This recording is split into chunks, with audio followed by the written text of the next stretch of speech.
الحمد لله الذي جعل الشمس والقمر بحسبان والنجم والشجر يسجدان وفضل زمانا على زمان كما فضل مكانا على مكان وإنسانا على إنسان ونشهد أن لا إله إلا الله وحده لا شريك له لا ضد له ولا ند له ولا مثل له ونشهد أن سيدنا وسندنا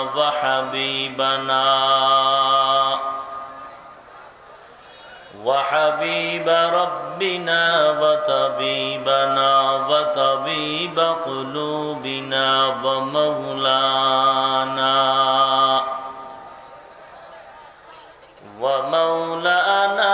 محمدا عبده ورسوله صلى الله تعالى عليه وعلى آله وأصحابه وبارك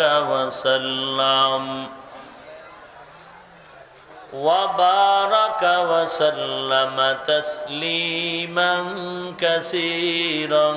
كثيرا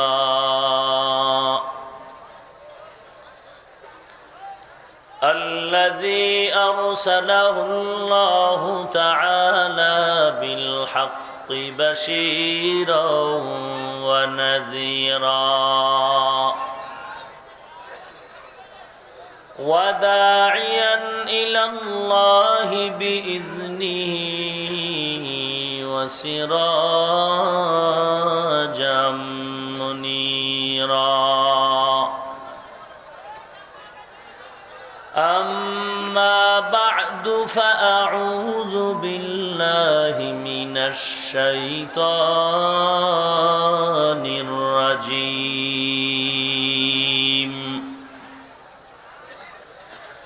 بسم الله الرحمن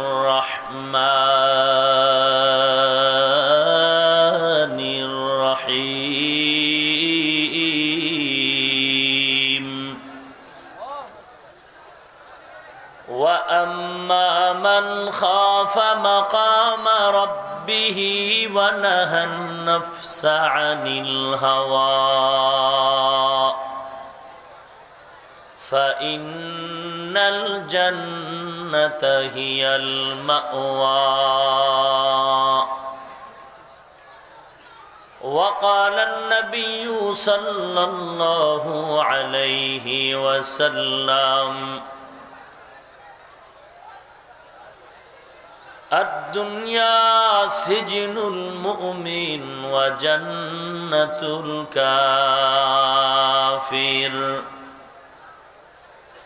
أو كما قال النبي عليه الصلاة والسلام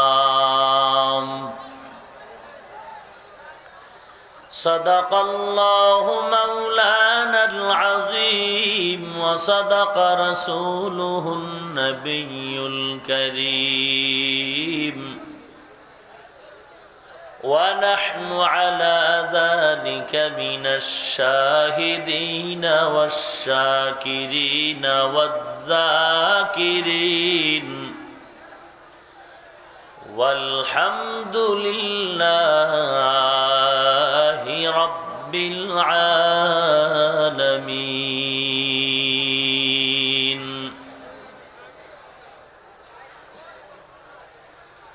اللهم صل على روح محمد في الأرواح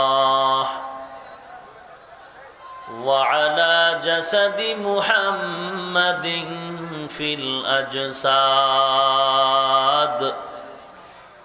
وعلى قلب محمد في القلوب وعلى قبر محمد في القبور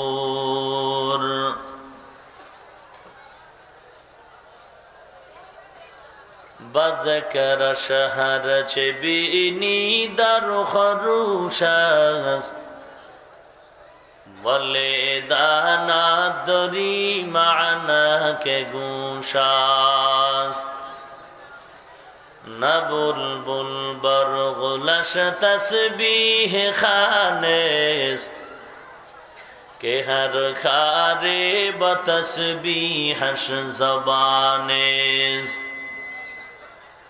ذکر حق آمد غذائی روح را مرحم آمد ای دل مجروح را لا الہ الا اللہ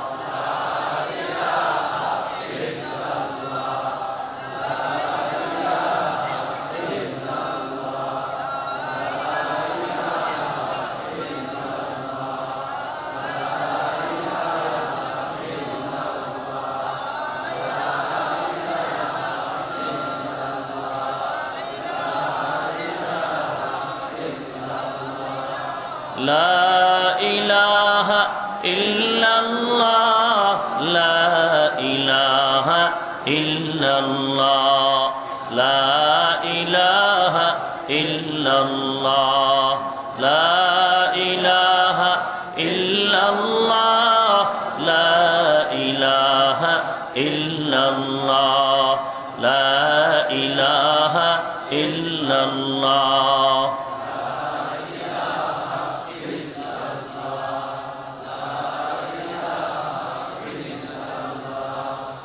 لا إله إلا الله محمد رسول الله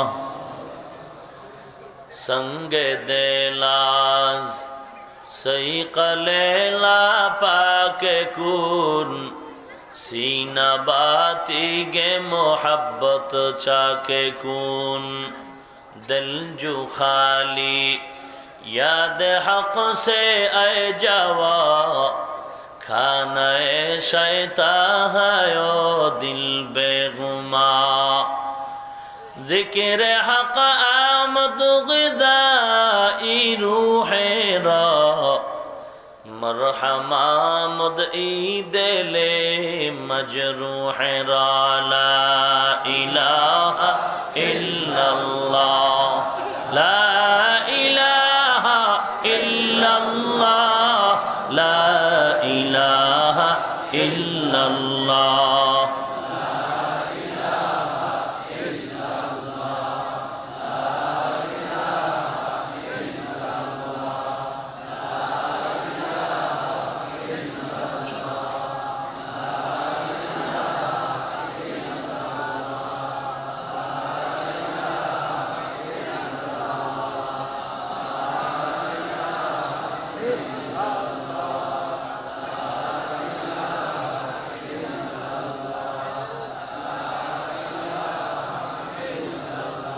لا إله إلا الله لا إله إلا الله لا إله إلا الله لا إله إلا الله لا إله إلا الله لا إله إلا الله لا إله إلا الله لا إله إلا الله لا إله إلا الله لا ইলাহা ইল্লাল্লাহ লা ইলাহা ইল্লাল্লাহ লা ইলাহা ইল্লাল্লাহ লা ইলাহা ইল্লাল্লাহ লা ইলাহা ইল্লাল্লাহ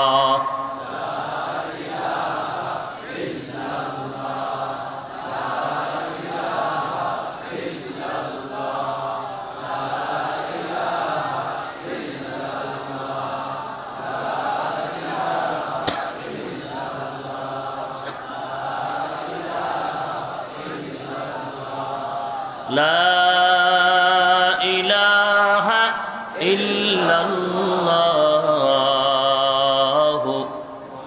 محمد رسول الله سبحانك لا علم لنا إلا ما علمتنا إنك أنت العليم الحكيم رب اشرح لي صدري ويسر لي أمري واحلل عقدة من لساني يفقه قولي सूरज ने दिया अपनी शुआओं को ये पैगाम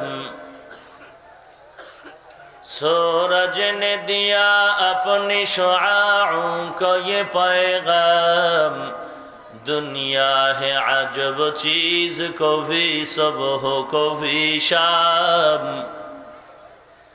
दुनिया है अजब चीज को भी सुबह को भी शाम दुनिया में हो दुनिया का तलबगार नहीं हो दुनिया में हो दुनिया का तलबगार नहीं हो बाजार से गुजर हो खरीदार नहीं हो बाजार से गुजर हो खरीदार नहीं हो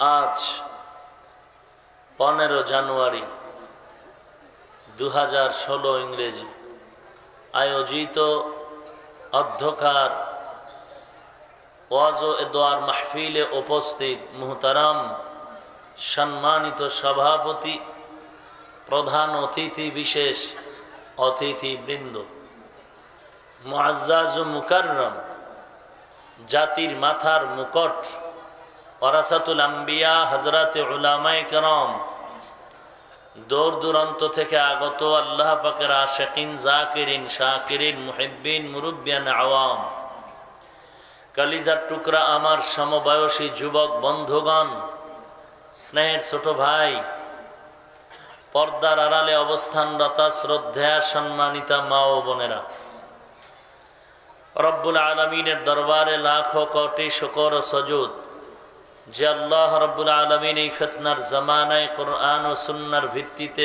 সহি তরিকায় কিছু কথা বলার জন্য শুনবার জন্য আমাদেরকে কবুল ও মঞ্জুর করেছেন এজন্য রব্বুল আলামিনের দরবারে শুকর আদায়ার্থে মুসলমান হিসেবে ঈমানের আওয়াজকে উঁচু করে এক আওয়াজে উচ্চ কণ্ঠে সকলেই কালিমাতুশ শুকর উচ্চারণ করি আলহামদুলিল্লাহ লক্ষ কোটি দরুদ ও সালাম সাইয়্যিদুল মুরসালিন রহমাতুল লিল আলামিন শফিউল মুজনিবিন খাতামুন নবিয়্যিন সৈয়দুস সাকালাইন ইমামুল মুরসালিন শফিয়ে আযম রসুল আকরম রহমত আলম নবিয়ুল আরব ওয়াল আজম হাবিব কিবরিয়া আশরফুল আম্বিয়া সৈয়দুল আম্বিয়া শফিয়ে মাহশর সাকি কৌসর आकाए नामदार मदीना का ताजदार, आफताब नबूवत, फ़ख्र मौजूदात, सय्यदुल मखलूक़ात हज़रत मुहम्मदुर रसूलुल्लाह सल्लल्लाहु अलैहि वसल्लमेर उपর কোরআনে হাকীমের সূরা নাজিআতের ডিস্টার্ব করো কেন? যেভাবে আছে ওভাবে থাক।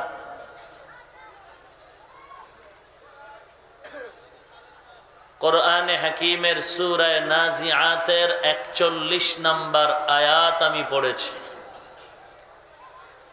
বিশ্ব নবী, শেষ নবী, মহানবী, শ্রেষ্ঠ নবী, জিন্দা নবী, হায়াতুন নবী সাল্লাল্লাহু আলাইহি ওয়াসাল্লামের অসংখ্য অগণিত অমীয় বাণী হাদিস শরীফের মধ্য থেকে একটি হাদিস পড়েছি। তিলাওয়াতকৃত আয়াতে কারিমা ও হাদিসে পাকের আলোকে সহি তরিকায় ইখলাসের সাথে রুহানিয়াতের সমন্বয়ে ধৈর্যের পরিচয়ে কিছু কথা আমাকে বলার মতো আপনাদেরকে। এই মেয়ে, এটা ডিস্টার্ব করো কেন? যেভাবে ছিল ওভাবে রাখো।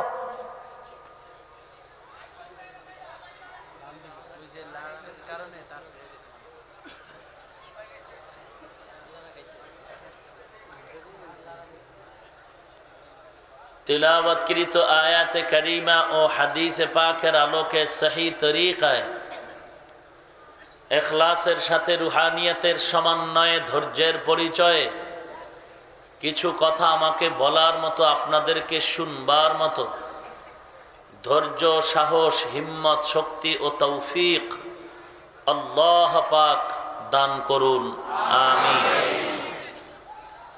व अम्मा मन खाफा मकाम रब्बिही व नहन नफ्स अनिल हवा व अम्मा मन खाफा, जे व्यक्ति भय करे माकामा रब्बिही, अल्लाहर दरबारे दंडयमान हवा के, व नहन नफ्स अनिल हवा, ওই ভয়কে পুঁজি করে নিজের অন্তরকে, নফসকে বাঁচায় রাখে প্রবৃত্তির থেকে, গুনাহের থেকে। ফাইন্নাল জান্নাতা হিয়াল মাওয়া, অতঃপর অবশ্যই তার শান্তির ঠিকানা আল্লাহ দিবেন তাকে জান্নাত। ওটাই আসল শান্তির ঠিকানা। रसूल अकरम फखर दो आलम सल्लल्लाहु अलैहि वसल्लम इरशाद करें, अद्दुनिया सिजनुल मुमिन व जन्नतुल काफिर, दुनियाटा हलो मुमिनदेर जन्नो जेलखाना, बेईमान बेदिनदेर जन्नो बेहेश्तेर बागान, बालाखाना। भिन्न हादीसे रसूल अकरम फखर दो आलम सल्लल्लाहु अलैहि वसल्लम बोलें, अद्दुनिया जीफातुन व तालिबुहा किलाब, दुनियाटा एकटा मुर्दा जानवारेर मतो, मरा जानवारेर पेछने कुकुर जेमन दौड़ाय, दुनियार पेछने जारा दौड़ाबे ताराओ ओई मृत्यु जानवारेर पेछने दौड़ाबार मतो कुकुरेर समान। कालबुन शब्देर अर्थ कुकुर, एक बचन तार बहु बचन हलो केलाब। केलाब शब्देर अर्थ हलो बहु कुत्ता। केलाब शब्देर अर्थ की बहु कुकुर, जेखाने बहु कुकुरेर समागम हय एरे आरबीते बोले केलाब। काफ लाम आलिफ बा। এ হলো সংক্ষিপ্ত আমার আয়াত ও হাদিসের তরজমা, সংক্ষিপ্ত অনুবাদ। আল্লাহ পাক আজকের এই মাহফিল নাজাত ও হেদায়েতের ওসিলা হিসেবে কবুল করে নিন।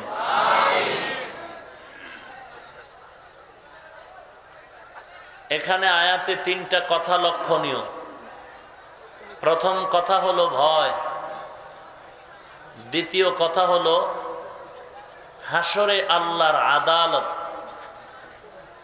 তৃতীয় কথা হলো অন্তরকে গুনাহের থেকে বাঁচানো। ভয় জিনিসটা কেমন, কিভাবে, আল্লাহ পাকের আদালত কেমন সেটা কিভাবে, গুনাহের থেকে নফসকে অন্তরকে বাঁচাবো কিভাবে, মৌলিক তিনটি আলোচনা। প্রথম ভয় নিয়ে কিছু কথা। ভয় এটা বাংলা একটা অর্থ শব্দ, এর আরবি শব্দ হলো খৌফ। ভয়ের আরবি খাসিয়া, ভয়ের আরবি তাকওয়া। খৌফুন মানিও ভয়, খাসিয়াতুন মানিও ভয়, তাকয়ুন মানিও ভয়। আল্লাহ পাক রব্বুল আলামিন বিভিন্ন আয়াতে উল্লেখ করেছেন এই শব্দগুলো।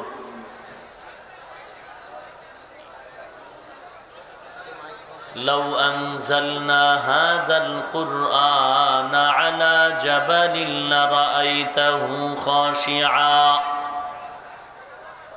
خاشعا متصدعا من خشية الله। খাশিয়াতুন মানিও আল্লাহ পাকের ভয়, তাকওয়া মানিও ভয়। ইয়া আইয়ুহাল্লাযীনা আমানুত্তাকুল্লাহ।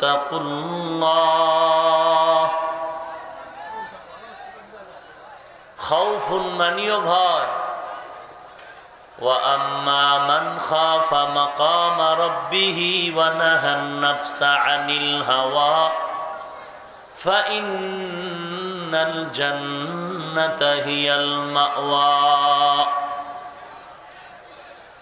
وَلَنَبْلُوَنَّكُمْ بِشَيْءٍ مِّنَ الْخَوْفِ। خوف মানিও ভয়, খাশিয়াতুন মানিও ভয়, তাকওয়া মানিও ভয়।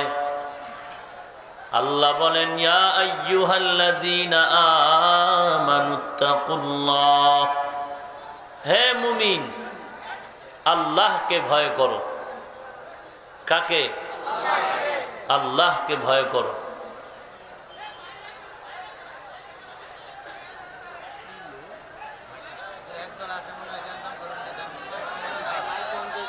এই ভাই, আপনাদের সমস্যা কি?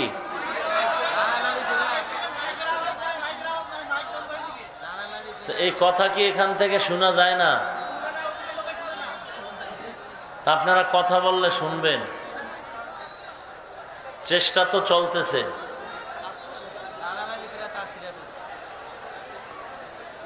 আপনারা একটু ধৈর্য ধারণ করে চুপ হন, চেষ্টা তো করতেছে। কি আজীব ব্যাপার, এরকম চিল্লাইলে কি সাউন্ড ভালো হবে? চেষ্টা তো করতেছে। আফসোস।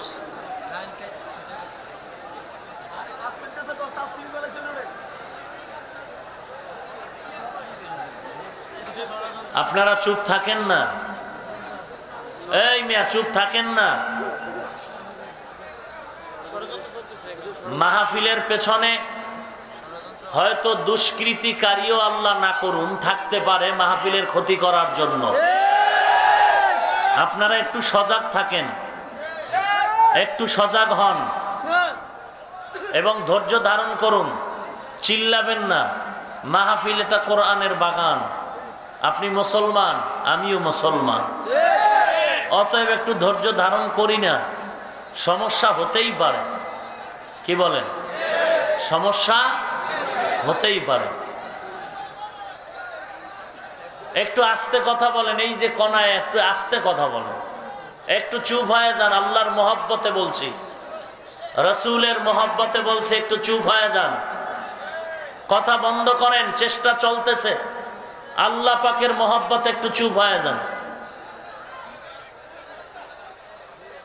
চেষ্টা চলতেছে, একটু ধৈর্য ধারণ করেন না।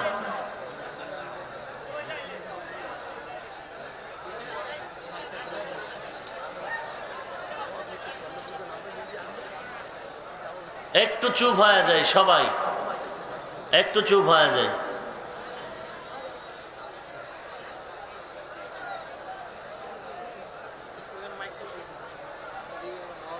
মাইকের লোক আছে না ওখানে? চেষ্টা করতে বলেন। হ্যাঁ আচ্ছা, ওখানে লোক আছে, চেষ্টা চলতেছে, আপনার একটু ধৈর্য ধারণ করে চুপ হয়ে যান। আল্লাহ পাক সমস্ত মুসিবত থেকে, বিশৃঙ্খলতার থেকে আল্লাহ আজকের এই মাহফিল কবুল করুন, হেফাজত করুন।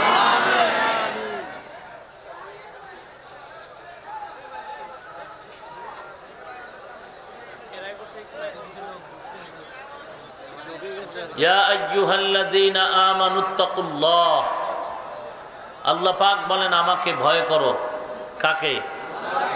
জোরে বলেন। আল্লাহকে। বারংবার আল্লাহ বলেন আমাকে ভয় করো। দুনিয়া তো মানুষ মানুষকে ভয় করেনি, কথা বলেন, করে। কোন মানুষ কোন মানুষকে ভয় করে? কোন মানুষ কোন মানুষকে ভয় করে? বলে দুর্বল মানুষ শক্তিশালী সবলকে ভয় করে। কি বলেন? এক কথায় সমাজের লম্পট, বেয়াদব, উশৃঙ্খল, অস্ত্রধারী সন্ত্রাসী, কুলাঙ্গার, ভয়ঙ্কর ডাকাতকেই মানুষেরা ভয় করে। ভালো মানুষকে ভয়। সমাজের কুলাঙ্গার, সমাজের সন্ত্রাসী, সমাজের ডাকাত, বেয়াদব, এক কথায় ভয়ঙ্কর বেয়াদবকেই মানুষ ভয় করে। আল্লাহ বলেন আমাকে ভয় করো। কাকে?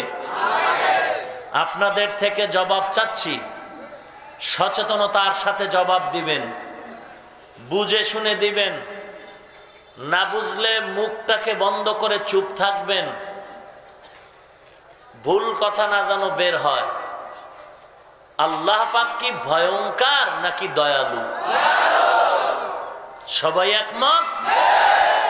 কেমন দয়ালু? স্বার্থান্বেষী দয়ালু না। দুনিয়াতেও মানুষ মানুষের প্রতি দয়া করে, আল্লাহও মানুষের প্রতি দয়া করেছেন, তবে মানুষের মতো দয়া নয়। মানুষের দয়ার পেছনে স্বার্থ আছে, আল্লাহর দরবারের বান্দার প্রতি দয়ার ভেতরে কোনো স্বার্থ নাই। কেমন স্বার্থ? মা বাবাও সন্তানকে দয়া করে, স্বার্থের জন্য আঘাত হলে সন্তান তাড়িয়ে দেয়। সন্তান মা বাবাকে দয়া করে স্বার্থের জন্য, স্বার্থে যদি আঘাত হয় সন্তান মা বাবার থেকে দূরে সরে যায়। ভাই ভাইকে মহব্বত করে স্বার্থের টানে, স্বার্থে যদি আঘাত হয় ভাই ভাইকে ভুলে যায়। স্ত্রী স্বামীকে ভুলে যায়, স্বার্থের টানে দয়াটা ভুলে যায়, স্বামী স্ত্রীকে ভুলে যায়। দুনিয়ার স্বার্থপর, রব্বুল আলামিনের কোনো স্বার্থ নাই, এত বড় দয়াময়।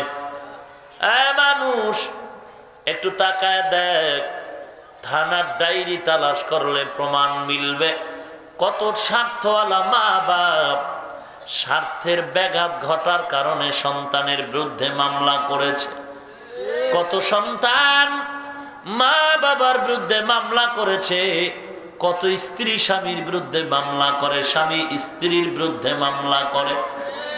এগুলো স্বার্থের পরিচয়। শুধু তাই নয়, এ জমিনের মধ্যে অনেক দুর্ঘটনা আমরা দেখতে পাই। ঢাকার জমিনের সন্তান ঐশী নামের কন্যা স্বার্থের টানে প্রেমের বন্ধনে আবদ্ধ হইয়া চক্রান্ত করে মা বাবাকে ঐশী নামের মেয়েটা হত্যা করে ফেলল।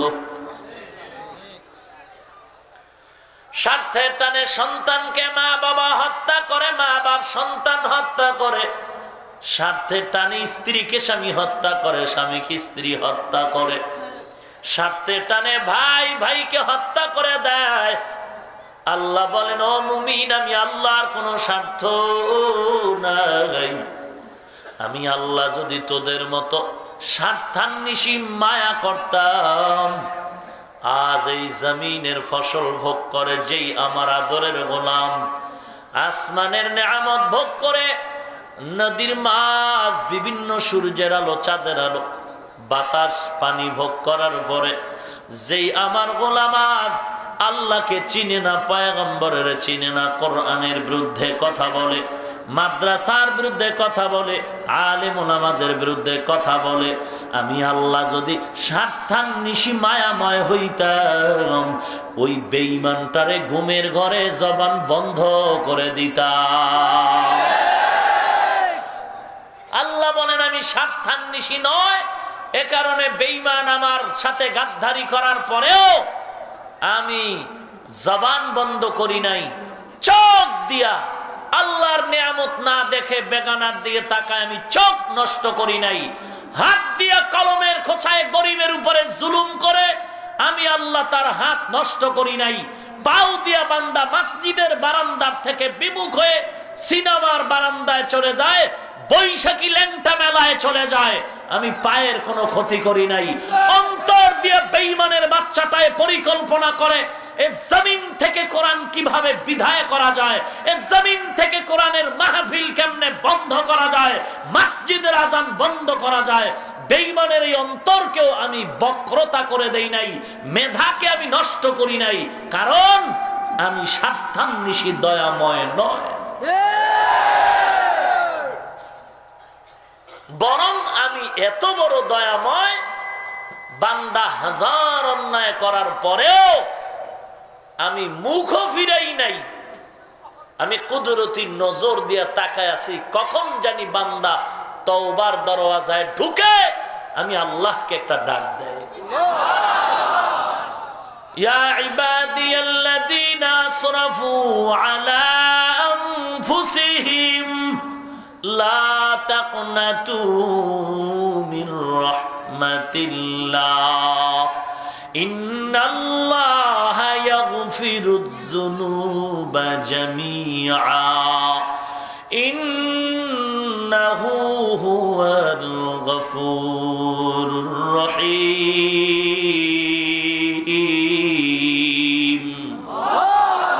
এই কালাম জিন্দা কুরআনে হাকিম, হিকমতে উলায়া জালসতো কদিম, জামিউল ইলম ফিল কুরআনে হাকিম, তাকাসার আনহু আফহামুর রিজালি। ভাইরা আমার, এত দয়াময় আমার মালিক, আল্লাহর মতো দয়াময় কেউ নাই। দুনিয়াতে সন্তান ভূমিষ্ঠ হওয়ার পর মা বাবায় সব সময় তাকায় থাকে সন্তান কখন আব্বু বলে ডাকবে, আম্মু বলে ডাকবে। অনেক সময় দেখা যায় সন্তানের বয়স বাড়ে, আম্মু বলে না, আম্মু আব্বু বলে ডাকে না। মা বাবায় চিন্তায় পড়ে ডাক্তারের শরণাপন্ন হয়, আল্লাহওয়ালা বুজুর্গদের দোয়া নেয়, হুজুর একটু দোয়া করে দেন, আমার সন্তানের আব্বু আম্মু ডাক জবানে ফুটে না। কেন ভাই? বলে ওই ডাকের ভেতরে এত মজা, অন্য আওয়াজের ভেতরে এত মজা মা বাবা অনুভব করতে পারি না।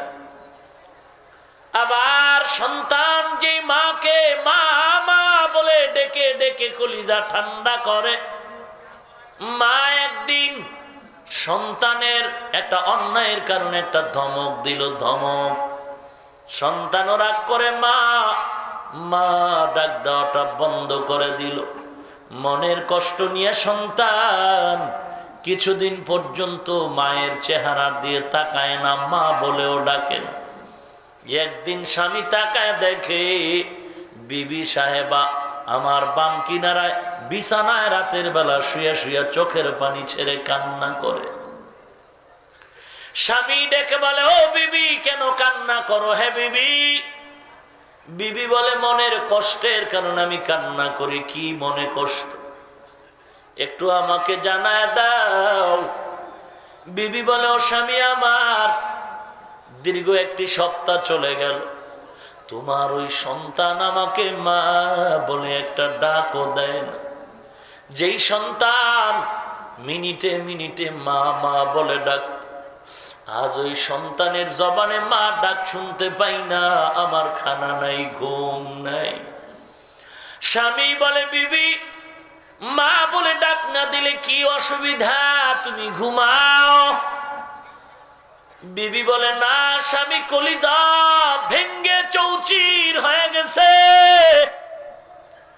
কারণ আমি খানার প্লেট যখন সামনে নেই, আমি যত চেষ্টা করি খানা আমার মুখের ভেতরে যায় না। ঘুমের বিছানায় শুয়ে পড়ি, ঘুম হয় না, অন্তরে বড় কষ্ট। কারণ ওর মা ডাকে যেই মজা পাই, খানার ভেতরে সে মজা নাই, ঘুমের মধ্যেও সেই মজা নাই। মা শুধু একটু কাপড় দিছে, ঘুমানোর জায়গা দিল। 10টা মাস গর্ভের মধ্যে কষ্ট করেছে, বাবা একটু টাকা পয়সা দেয়। আজ এই কারণেই মহব্বতের বন্ধনে মা পাগল, বাবা পাগল, ডাক না দিলে কষ্ট। আর আমার দয়াময় মালিক কত দয়া করেছেন আপনার আমার উপর। বান্দা একটা চোখ দিয়েও তো জমিনে চলাফেরা করা যায়, রব্বুল আলামিন দোনো চোখ ভালো রাখলে। বান্দা তোমার একটা হাত দিয়েও চলতে ফিরতে পারবো, আল্লাহ দয়া করে দোনোটা হাত ভালো করে রাখলেন। একটা কিডনি দিয়েও তো মানুষ চলতে পারে, আল্লাহ দোনো কিডনি ভালো রাখলেন। এরে বান্দা, আজকে তুই যেই হাত দিয়া কলমের খোসায় গরিবের বেতন মাইরা খাওরে জালেম, আল্লাহ যদি হাতটারে বাঁকা করে দিতেন কেমন করে তুই জুলুম করতি। যেই চক্ষু দিয়া তুই বেগানার নাচ দেখতেছো, গান দেখতেছো, বৈশাখী মেলায় যাইতেছো, আল্লাহ যদি চক্ষু অন্ধ বানাইতেন কেমন করে তুই নাচ গান দেখতি রে গোলাম। একটু দেখ দেখ, হাজীগঞ্জ মসজিদের কিনারায় যা, বরাতের রাতে একদিন যাবি, জুমার দিন জুমার নামাজের সময় যাও। বড় বড় মসজিদের কিনারায় বহু আল্লাহর বান্দা ভিক্ষার থালা নিয়ে কান্না করে আর বলে, আমাকে ভিক্ষা দাও, আমার দুটো চোখ নাই, আমি দুনিয়ার কিছুই দেখতে পাই না। সারাদিন ভিক্ষা করে সন্ধ্যাবেলা যখন ঘরে যাই, পকেটের ভিতরে কিছু চকলেট নিয়ে আমি ঘরের ভিতরে ঢুকি। আমার কিছু সন্তান আল্লাহ দান করেছেন, ওরা ঘর থেকে আব্বু আব্বু বলে চিৎকার করে সামনে আসে। বাবার গলাটা জড়ায় হাসি মুখ, ডাক দিয়া আব্বু মজা দাও, মজা দাও। আমি অন্ধ, পকেট থেকে চকলেট গুলো বের করে নিয়ে বলি, বাবাই মজা নাও। সন্তানগুলো চকলেট পেয়ে কি খুশি। আমার দোনো গালের মধ্যে সন্তানগুলো চুমু খায়ার বলে, আব্বু তুমি কত সুন্দর, আব্বু তুমি কত সুন্দর, তোমার মতো ভালো আব্বু আর না। তখন আমি অগোচরে গামছার আঁচলটা চোখের সামনে রেখে কান্না ধরে রাখতে পারি না। আমি তখন একা একা কাঁদি রে বালি। এই সন্তানগুলো আবার গলা জড়ায় হাসতেছে আর বলে, আমি কত সুন্দর। আজও পর্যন্ত আমি একবারও দেখতে পারলাম না এই বাচ্চাগুলো কত সুন্দর। আমার বিবি কত সুন্দর, আমার সন্তানগুলো কত সুন্দর। এ নেমো খারাপ জালেম, যেই চক্ষু দিয়ে তুই টিভি চাইতেছ রে নেমো খারাপ, আল্লাহ যদি তোরে অন্ধ বানাইতেন কেমন করে তুই টিভি চাইতি। যেই জিব্বা দিয়া তুই আজকে আলেমকে গালি দিতেছ, যেই জবান দিয়ে তুই মাদ্রাসার বিরুদ্ধে কথা বলতেছ, আল্লাহ যদি তোর জবান বন্ধ করে দিতেন কেমন করে তুই গালি দিতে রে বেঈমানের ঘরের বেঈমান। পায়ে হাত দিয়া বলি তওবা কর, যদি গোপনেও গালি দিয়া থাকো তওবা কর। আমার আল্লাহর মতো দয়াময় কেউ নাই। অন্তরটাকে নরম করে যদি দুফোঁটা চোখের পানি ছেড়ে দাও, পানিটা গালের নিচে আসার আগে তোর সব গুনাহ আল্লাহ মাফ করে দিবে। আয় বেরাদার দূরে বাসাজ ইয়ারে বদ বদ তোর বুয়াদাজ মারে বদ তন হাতরা বর যা জানাত ইয়ারে বদ বর জানে ঈমান তো জানা আয় বন্দায় খোদা চাহ গরুন কি মুলাকাত আয় বন্দায় খোদা চাহ গরুন কি মুলাকাত জলদি সে আবৈঠে শোনো হযরত কি নসিহত জলদি সে আবৈঠে শোনো হযরত কি নসিহত আল্লাহ বলেন আমার মতো দয়াময় কেউ নাই কেউ নাই কেউ নাই। তাহলে প্রশ্ন রে মালিক আপনি কেন বললেন আপনাকে আমরা ভয় করব? দুনিয়াতে জানি ভয়ঙ্করের এই তো মানুষ বড় ভয় পায়, ডাকাতের মানুষ ভয় পায়, সন্ত্রাসীরে মানুষ বড় ভয় পায়, চাঁদাবাজের মানুষ বড় ভয় পায়, বেয়াদবের সবাই ভয় পায়। ও আল্লাহ তুমি তো ভয়ঙ্কর না, তুমি দয়ালু, তোমারে কেন ভয় করব? এ হলো প্রশ্ন। এক নম্বর জবাব আল্লাহ পাক বলেন এ মুমিনের দল আমি আল্লাহকে ভয় কর। মুফাসসিরিনে কেরাম জবাব লিখেছেন আল্লাহকে ভয় করার প্রথম জবাব হলো আল্লাহ আসলে ভয়ঙ্কর না, আল্লাহর আযাব বড় ভয়ঙ্কর। আল্লাহ পাকের আযাব বড় ভয়ঙ্কর। অতএব আল্লাহকে ভয় করার প্রথম অর্থ আল্লাহর আযাবকে ভয় করো। আল্লাহ ভয়ঙ্কর নয়, আল্লাহ বড় দয়ালু, তবে আল্লাহর আযাব বড় ভয়ঙ্কর। আল্লাহকে ভয় করার প্রথম তরজমা আল্লাহর আযাবকে বড় ভয় করো।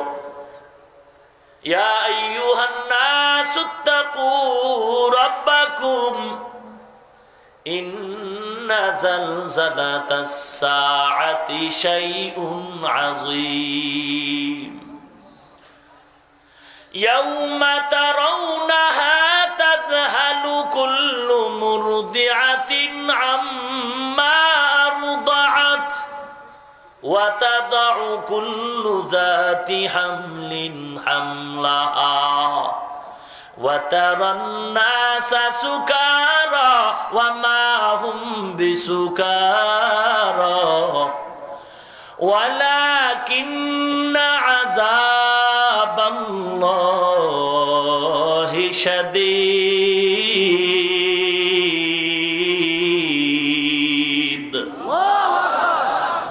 সাউন্ড বাড়াইতে পারে না ওরা।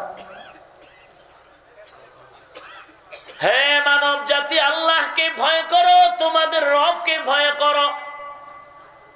কেন? ইন্না যালযালাতাস সাআতি শাইউন আযীম কিয়ামতের হুঙ্কার বড় ভয়ঙ্কর। কেমন ভয়ঙ্কর কিয়ামতের হুঙ্কার? আল্লাহর ফেরেশতা ইসরাফিল সিংহা নিয়ে দাঁড়ায় আছেন আল্লাহর অর্ডারের অপেক্ষায়। এমন ফুৎকার দিবে, আওয়াজ, বিকট আওয়াজ, আওয়াজের দ্বারা মানুষ মরে যায়। আওয়াজ এত বেশি, বাচ্চা, ঘুমের বাচ্চা চিৎকার করে উঠে। গত বছর বজ্রপাত, এপ্রিল মাসে বৃষ্টির মাঝে বজ্রপাতে এমন অবস্থা হলো, আমি পটুয়াখালীতে বয়ান করতেছিলাম, একই বজ্রপাতে একই পালের 33টা মহিষ জাগাত মরে গেল। বজ্রপাতের আওয়াজে মানুষ মরে যায়।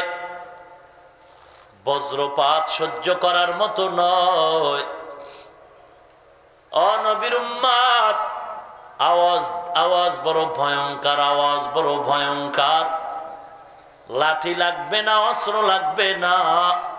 মুসলমান যদি ফরিদগঞ্জ থানার সামনে গিয়া এতগুলো একটা চিৎকার দেয়, এই চিৎকারটাই তাদের অন্তরে একটা ভয় ঢুকায় দেয়।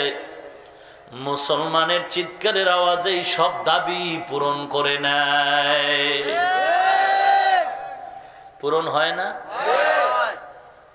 পূরণ হচ্ছে।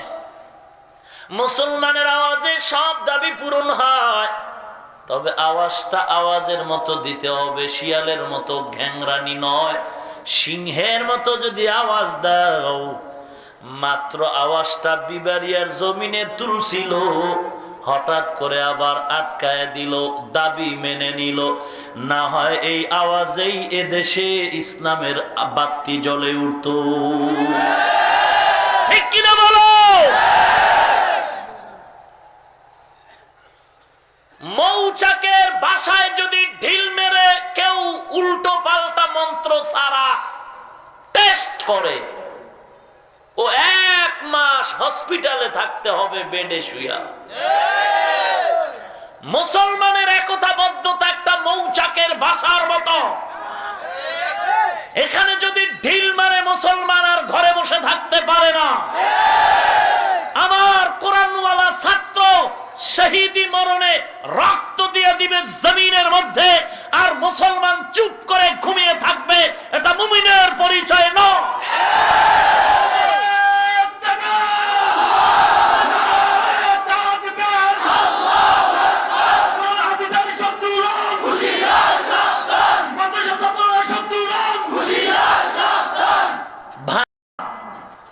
এটা ইমানের পাওয়ার, এটি টাকা দিয়ে কিনে নেওয়া যায় না। টাকা দিলে হয় এটি? হ্যাঁ, মুসলমান চিল্লায় টাকার জন্য, খানার জন্য। সুবহান সুবহান। টাকা দিয়ে লাইন করা যায় না, আর এটি টাকা ছাড়া ফাল মারে। ব্যাপার কি? মদিনার আকর্ষণ, কোরআনের আকর্ষণ। দেখেন তো, আমারে কে চিনে? আমার বাপ চিনে কে? মা চিনে কে? কিন্তু পঙ্গপালের মতো খানা নাই, ঘুম নাই, পকেটের টাকা বের করে পায়ে হেঁটে কোরআনের মোহব্বতে চলে আসছে। গরু জবাই হইছে নাস্তার জন্য, উট, ছাগল, খাসি, মুরগি, সানাসুর বাজার দেওয়া হইব? কোন নাস্তা না। এরপর জায়গা হচ্ছে না, কিলাকিলির উপক্রম হয়ে যাইতেছে। এটা কি আমার মাস্তানি না কোরআনের বরকত? দেখেন তো, আমি তো বিশ্বাস করি এখন এই মুহূর্তে কোন বেয়াদব যদি আমার বিরুদ্ধে কোনো কথা বলে, এই মুসলমান আমার কলিজার টুকরা ওকে ভাগেই পাবে। ঠিক কিনা বলো? এটা মদিনার আকর্ষণ, কোরআনের আকর্ষণ। আমি যদি মুসলমানের ইতিহাস গুলো বলি, মুসলমানের ইতিহাস অগ্নি ঝরা ইতিহাস। মুসলমানের ইতিহাস বিজয়ী ডঙ্কা বাজানের ইতিহাস।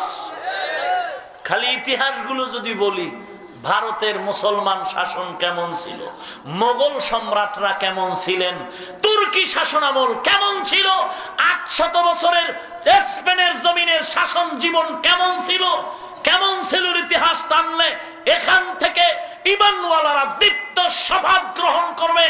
আমরা রসুলের আদর্শ আর রসুলের আদর্শ বাস্তবায়নে রসুলের দুশ্মনের ফাঁসির মঞ্চ না দেখে আমরা কেউ ঘরের দরওয়াজায় যাব না। জিহাদের জন্য এখান থেকেই প্রস্তুত হয়ে গেল।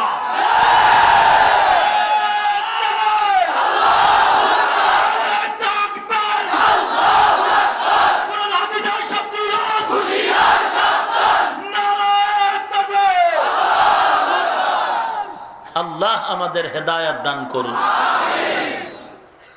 ভাইরা আমার, ঝড় কি প্রতিদিন আসে নাকি? মাঝে মাঝে। ভূমিকম্প একবার আইছে না, একটা ভাইব্রেশন দিয়ে গেল।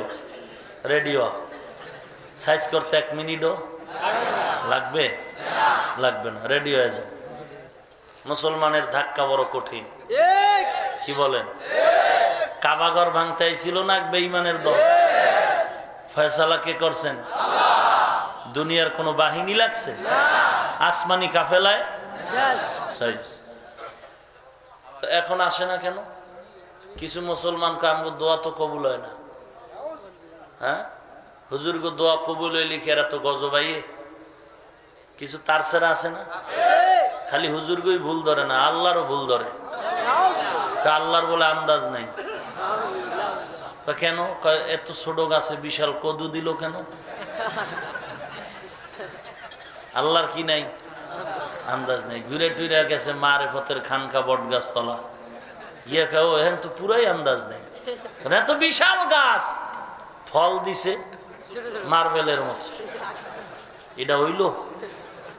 এ তার সেরা আল্লাহর ভুল টুল ধরে ঘুমাই রয়েছে, গামছাটা থতমার উপরে দিছে, ফট করে একটা বট ফল কাকে দিছে ঠোকর, ফিরে গেছে একেবারে নাকের ডগায়। এমন দৌড়, পিসমুইয়ার সাউন্ড চাই নেই, ওরে দৌড় একেবারে বহুদূর গিয়া বইয়া। এরপরে পড়লো কি, গামছার ভিতরে পেঁচে বাইর করে দেখে যে এটা তো বোম না, একটা বট ফল। কানে ধরে তওবা করেন, মালিক তোমার মতো জ্ঞানী কেউ নাই। আমার জ্ঞান অনুযায়ী যদি তুমি এই বিশাল গাছে বড় ফল দিতা, আর নাক বেড়াই তো মিস কল মারছিল, আজরাইলের ডাকতে তো আর কোনো টিকিট লাগতো না। আল্লাহর প্রতিটি কাজের ভেতরেই হিকমত আর বরকত। আপনি বুঝেন না কেন? আপনার মেমোরির জিবি কম। কি 2 জিবির মেমোরি ওয়ালা যদি 8 জিবির গান ঢুকাতে চায়, ভেতরে ঢুকবে? Memory hang, mobile hang. এই যারা আল্লাহর নিয়া গবেষণা করে, খালেক নিয়া, মাঝে মাঝে দেখবেন এগো তার মার সিরা পুরো হ্যাং হয়ে গেছে না? এরম তার সেরা আল্লাহ রেখে বানাইছে, কেমন হ্যাং হইছে মাথায় বলে, আল্লাহ রেখে বানাইছে। এই বদমাইশ, যদি জবাব দেই কেউ না কেউ বানাইছে, চুপ কয় না, চুপ হবে না, তারে কে বানাইছে? আচ্ছা জবাব দিলাম তাকেও অন্য কেউ বানাইছে, চুপ কয় না, তার এখনো সাইজ হয়নি, তারে কে বানাইছে? আরে আহমদ, কিয়ামত পর্যন্ত যদি হায়াত লম্বা করে দেওয়া হয়, তুমি বলবা তাকে কে বানাইছে, আমি বলবো কেউ না কেউ বানাইছে, এরকম প্রশ্ন চলবে, জবাব খুঁজে পাওয়া যাবে না। অতএব কোনো প্রশ্ন নাই, কোনো জবাব নাই, বিনা প্রশ্নে আর জবাবে আল্লাহ হলেন একজন। খ্রিস্টান পাদ্রী বয়ান দিতেছে চেয়ারে বয়ান, হঠাৎ করে মুসলমানের ধর্মের উপরে চুলকানি, মুসলমান ধর্মের কোনো ভ্যালু নাই, মুসলমানকে কথা দ্বিতীয়বার বলবা না। বেশি নাই, একজন। কয়জন? পাওয়ার কি? সুলাইমান নবী কয় টাইম শর্ট, ম্যাডাম বিলকিস কাছাকাছি, ওর বিশাল সিংহাসনটা বিলকিস আসার আগ মুহূর্তে আমার সামনে এনে দাও। কে পারবে? সুলাইমান নবীর জবাবে একজন জিন দাঁড়ায় গেল, বাদশাহ জাহাপনা আমি এনে দিতে পারবো। সময় বলে আপনার সভা শুরু হলো, মুলতবি হওয়ার আগে বলে না আরো আগে চাই, আমি স্যারেন্ডার। মানুষের মধ্যে একজন আধ্যাত্মিক পাওয়ারওয়ালা দাঁড়ায় গেল, দাঁড়ায় কয় সুলাইমান নবী আপনি যদি দোয়া করে দেন, বিলকিস আসতে সময় বেশি নাই, সিংহাসন আপনার সামনে এনে দিব। সুলাইমান নবী বলে সময় কত? আল্লাহর বান্দা বলে আপনি চোখটা বন্ধ করে খুলবেন, দেখবেন সিংহাসন হাজির। সূরা নমলের 40 নম্বর আয়াত। জিনে পারছে? কে পারলো? কেমনে পারলো? মেশিন দিয়া। কেমনে পারলো? এই কিছু তার সেরার যে কয়, আমি মাঝে মাঝে বলি ওয়াজে, আধ্যাত্মিক পাওয়ারের দ্বারা মানুষ ফজরের নামাজ পড়বে চাঁদপুর, জহুরের নামাজ পড়বে মদিনায়। কেমনে হয়? সূরা নমলের 40 নম্বর আয়াত পড়ে দেখ কেমনে হয়।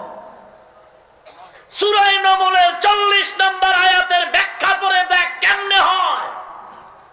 চোখের পলকে বিলকিসের সিংহাসন সুলাইমান নবীর সামনে কিভাবে হাজির হলো, এটাই আধ্যাত্মিকতার পরিচয়।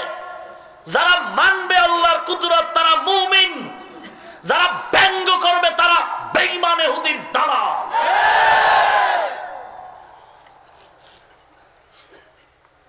আল্লাহ ওয়ালাদের একচেটিয়া গালি দেয়, যারা হক আহলে হক আল্লাহ ওয়ালা। বুখারী শরীফে আল্লাহ বলেন, রাসূল আপনি জানায়া দেন হাদিসে কুদসি, মান আদালি ওয়ালিয়ান ফাকাদ আযানতুহু বিল হারব।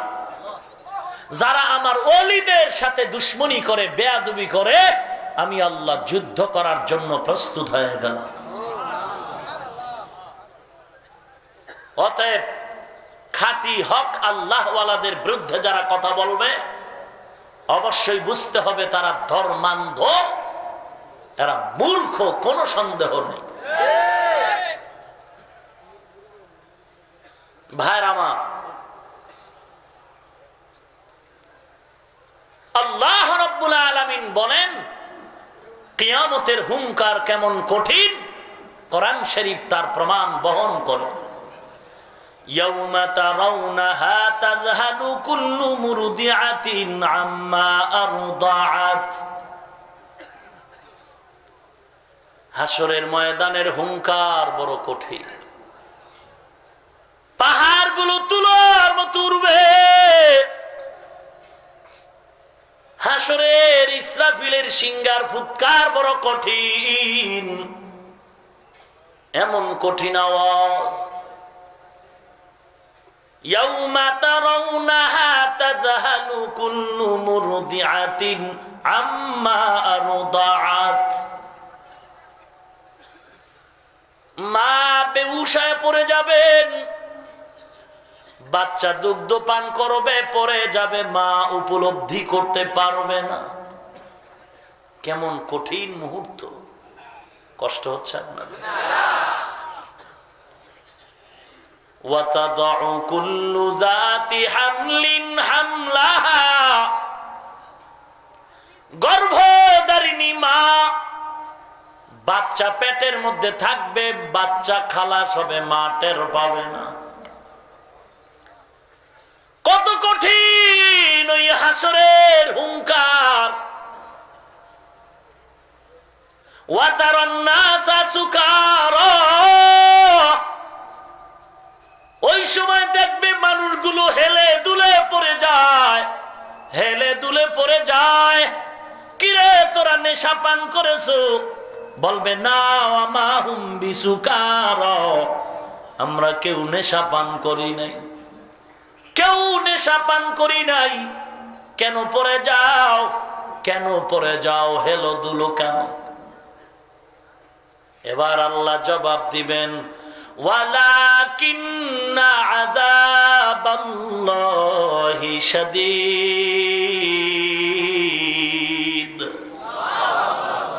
আল্লাহ পাকের আযাব বড় ভয়ঙ্কর, আল্লাহর আযাব বড় ভয়ঙ্কর, এমন কঠিন। এই আল্লাহর আযাবের ভয়ঙ্করের কারণে মানুষ হেলে দুলে পড়ে যাবে। ও পয়গম্বরের উম্মত, আল্লাহর ভয় অন্তরে ঢুকাও। আমরা টুপি দাড়ি লম্বা জামার কারণে সম্মান কমে নাই, রাস্তায় ঘুরি না রে ভাই। মাদ্রাসায় পড়ে ঠকি নয়, সম্মান কমে নাই রে ভাই গো।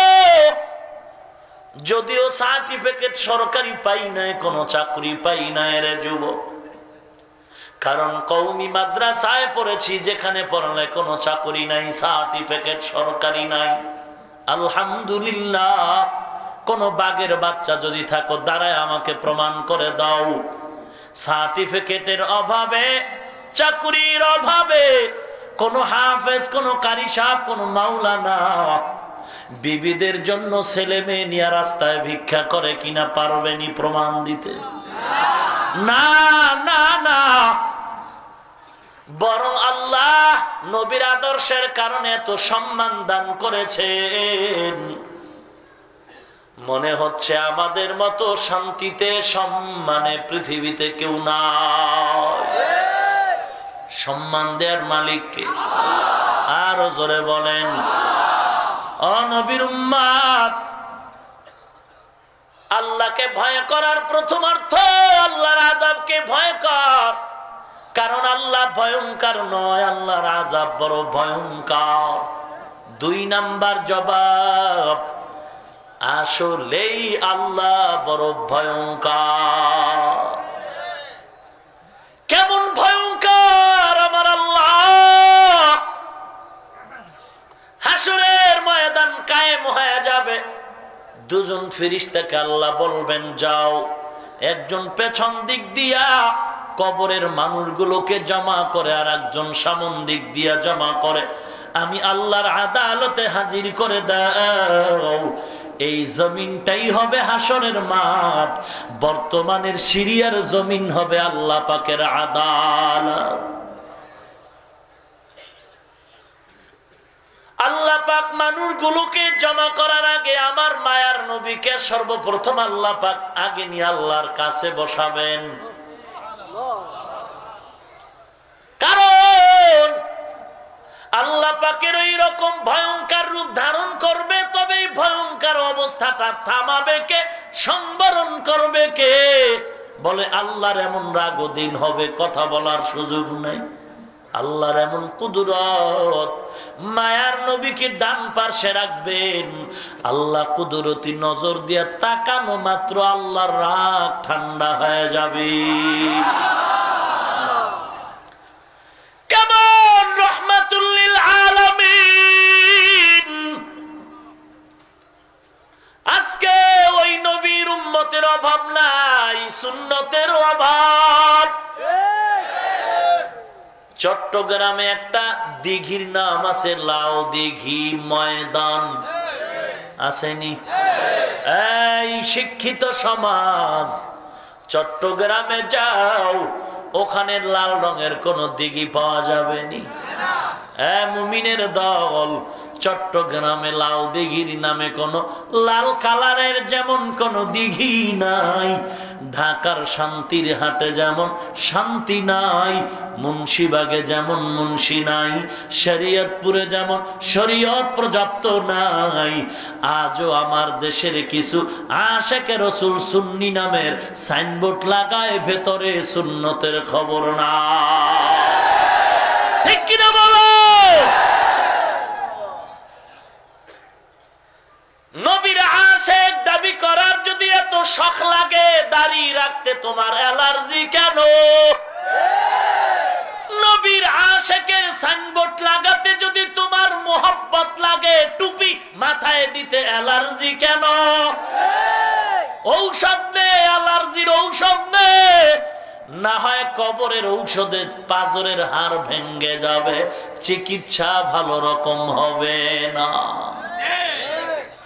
নবীর জন্য জীবন দিতে চায়, নবীর মহাব্বতে দাড়ি রাখতে চায় না, টুপি পরতে চায় না। পীর সাহেবকে খুব মহব্বত করি, পীর সাহেব বলে 1 গ্লাস পানি দাও, বলে সময় নাই। এটা মহব্বত নামে যেমন বাটপারি। নবীর মহব্বতের গান গাইলাম, নবীর আদর্শ মাথায় নাই, শরীরে নাই, এটাও হলো আশেক নামের বাটপার। রাগ করলেন কেন? আমি দাড়ি রাখছি, টুপি মাথায় দিছি, লম্বা জামা পরেছি, আমার মান কমে গেছে? না খায় মরি? আরে ভাই, তুইও 3 বেলা খাও, আমিও 3 বেলা খাই। তুমিও ঘুমাও, আমিও ঘুমাই। তুমিও বাজার করো, আমিও করি। তুমিও বিবাহ শাদী করেছো, আমিও করেছি। তোমার সন্তানাদি আছে, আমারও আছে। তবে তোমার একটা জিনিস নাই, সেটা হলো শান্তি। শান্তি নাই। কারণ হালাল খানার শান্তির ঘুম আলাদা, হারামের শান্তির ঘুম আলাদা। হারামে আরাম নাই, দুনিয়ার মধ্যে তাকায় দেখো, পরকালের শাস্তি তো রিজার্ভ রয়ে গেল। দুনিয়ার দিকে তাকায় দেখ, হারাম খাইয়া পেটের মধ্যে জ্বালা আর জ্বালা। ওরে ঘরে শান্তি নাই, ঘুমে শান্তি নাই, বাথরুমে শান্তি নাই। হারাম খানার অ্যাকশন রিয়াকশন পশমের গোড়ায় গোড়ায় বের হয়, এরপরও ফিরে না। দেখে চোখে, এরপরও ফিরে না। কুত্তার মতো জিহ্বা বের হয়ে গেছে হারাম খাওয়ার জন্য। আল্লাহ আপনি হেদায়েত দান করুন, আমাকেও হেদায়েত দান করুন, আপনাদেরকেও হেদায়েত দান করুন। ভাইরা আমার, আল্লাহ রাব্বুল আলামিন মানুষগুলো হাসরের মাঠে জমা করবেন। জমা করার পর আল্লাহ ভয়ঙ্কর রূপ একটা ধারণ করে কঠিন আওয়াজ দিন। এমন কঠিন আওয়াজ, সমস্ত মুমিন বেঈমান বেহুশ হয়ে যাবে। বেহুশ অবস্থায় 50,000 বছর চলে যাবে। আল্লাহ পাক একটা আওয়াজ দিবেন, হুঙ্কার দিবে কঠিন, লিমানিল মুলকুল ইয়াউম লিল্লাহিল ওয়াহিদিল কাহ্হার। এমন বিকট আওয়াজ, সমস্ত নবীরা পর্যন্ত আল্লাহর এই ভয়ঙ্কর আওয়াজে বেহুশ হয়ে যাবে। এই বেহুশ অবস্থায় 50,000 বছর চলে যাবে। 50,000 বছর চলে যাওয়ার পর মায়ার নবী আমার, দয়ার নবী আমার, রাহমাতুল লিল আলামিন হুশে আসবেন। হুশে আসার পর রব্বুল আলামিনের আদালতে সুপারিশ করবেন। আল্লাহ আর সহ্য করা যায় না, বিচার কাজটা শুরু করে দেন।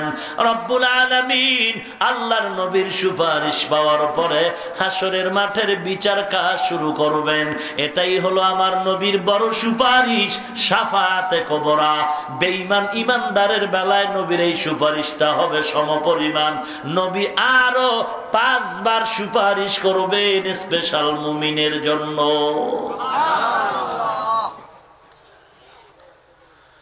আল্লাহ রাব্বুল আলামিন বিচার কাজ শুরু করতে গিয়ে আবার একটা হুঙ্কার দিবেন। আল্লাহ রাব্বুল আলামিন কুদরতি জবানে আওয়াজ দিয়ে বলবেন, ওয়ামতাজুল ইয়াউমা আইয়ুহাল মুজরিমুন। এই গুনাহগারের দল, নেককারদের থেকে আলাদা হ। দুনিয়াতে এক টেবিলে বসে মাস্তানি করছো, দুনিয়ার জমিনে একই গাছের ফল খাইছো, বাধা দেই নাই। একই প্যান্ডেলে বসছো, আমি আল্লাহ বাধা দেই নাই। তুমিও ঘুমায় গেছো, ইমানদারও ঘুমায় গেছে। তুমি ফজরের আজান শুনে উঠো নাই, আর আমার ইমানদার গোলাম নেককার ঘুমের লেপ ফালায়া ঠান্ডা পানি দিয়ে ওযু বানায় মসজিদে গেছে। আজকে তোরা আলাদা হয়ে যা। ওই বান্দা কিছুর জন্যই দুনিয়ার লোভে পড়ে ফজরে যায় নাই। ঠান্ডা পানি দিয়া ওযু বানায়া মসজিদে যাওয়ার একমাত্র কারণ আমি মাওলার মোহাব্বত। আজ আমি আমার এই খাস বান্দাদের সাথে মোলাকাত করব সরাসরি। या इलाही मुझसे मुझको दूर कर, ताके देखो मुझ में तुझको एक नजर। या इलाही तू मेरा माबूद है, या इलाही तू मेरा माशूक है।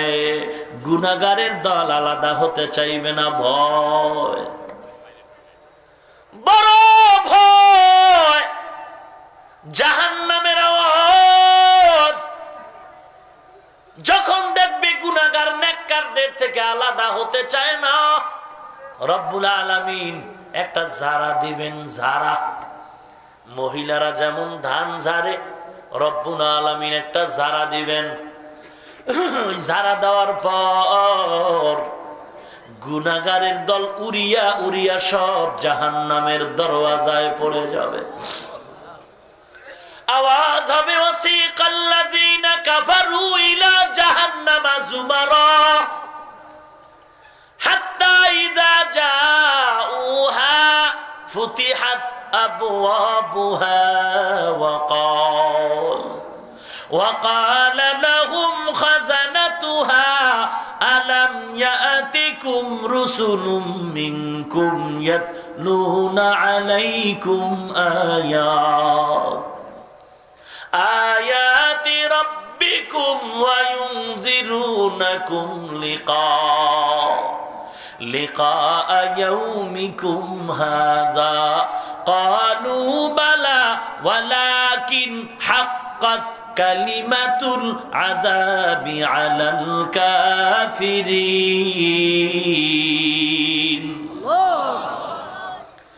জাহান্নামের দরওয়াজায় গিয়ে পড়ার পরে জাহান্নামের ফেরেশতারা বলবে, তোমাদের কাছে কি রাসূল যায় না, কিতাব পড়ে শোনায় নেই? তারা বলবে, বালা, হ্যাঁ শুনাইছে। কেন নামাজ পড়ো না, কেন গুনার কাজ করেছিলে? তখন তারা বলবে, ওয়ালাকিন্না আযাবাল্লাহি শাদীদ ওয়ালাকিন হাক্কাত কালিমাতুল আযাবি আলাল কাফিরিন।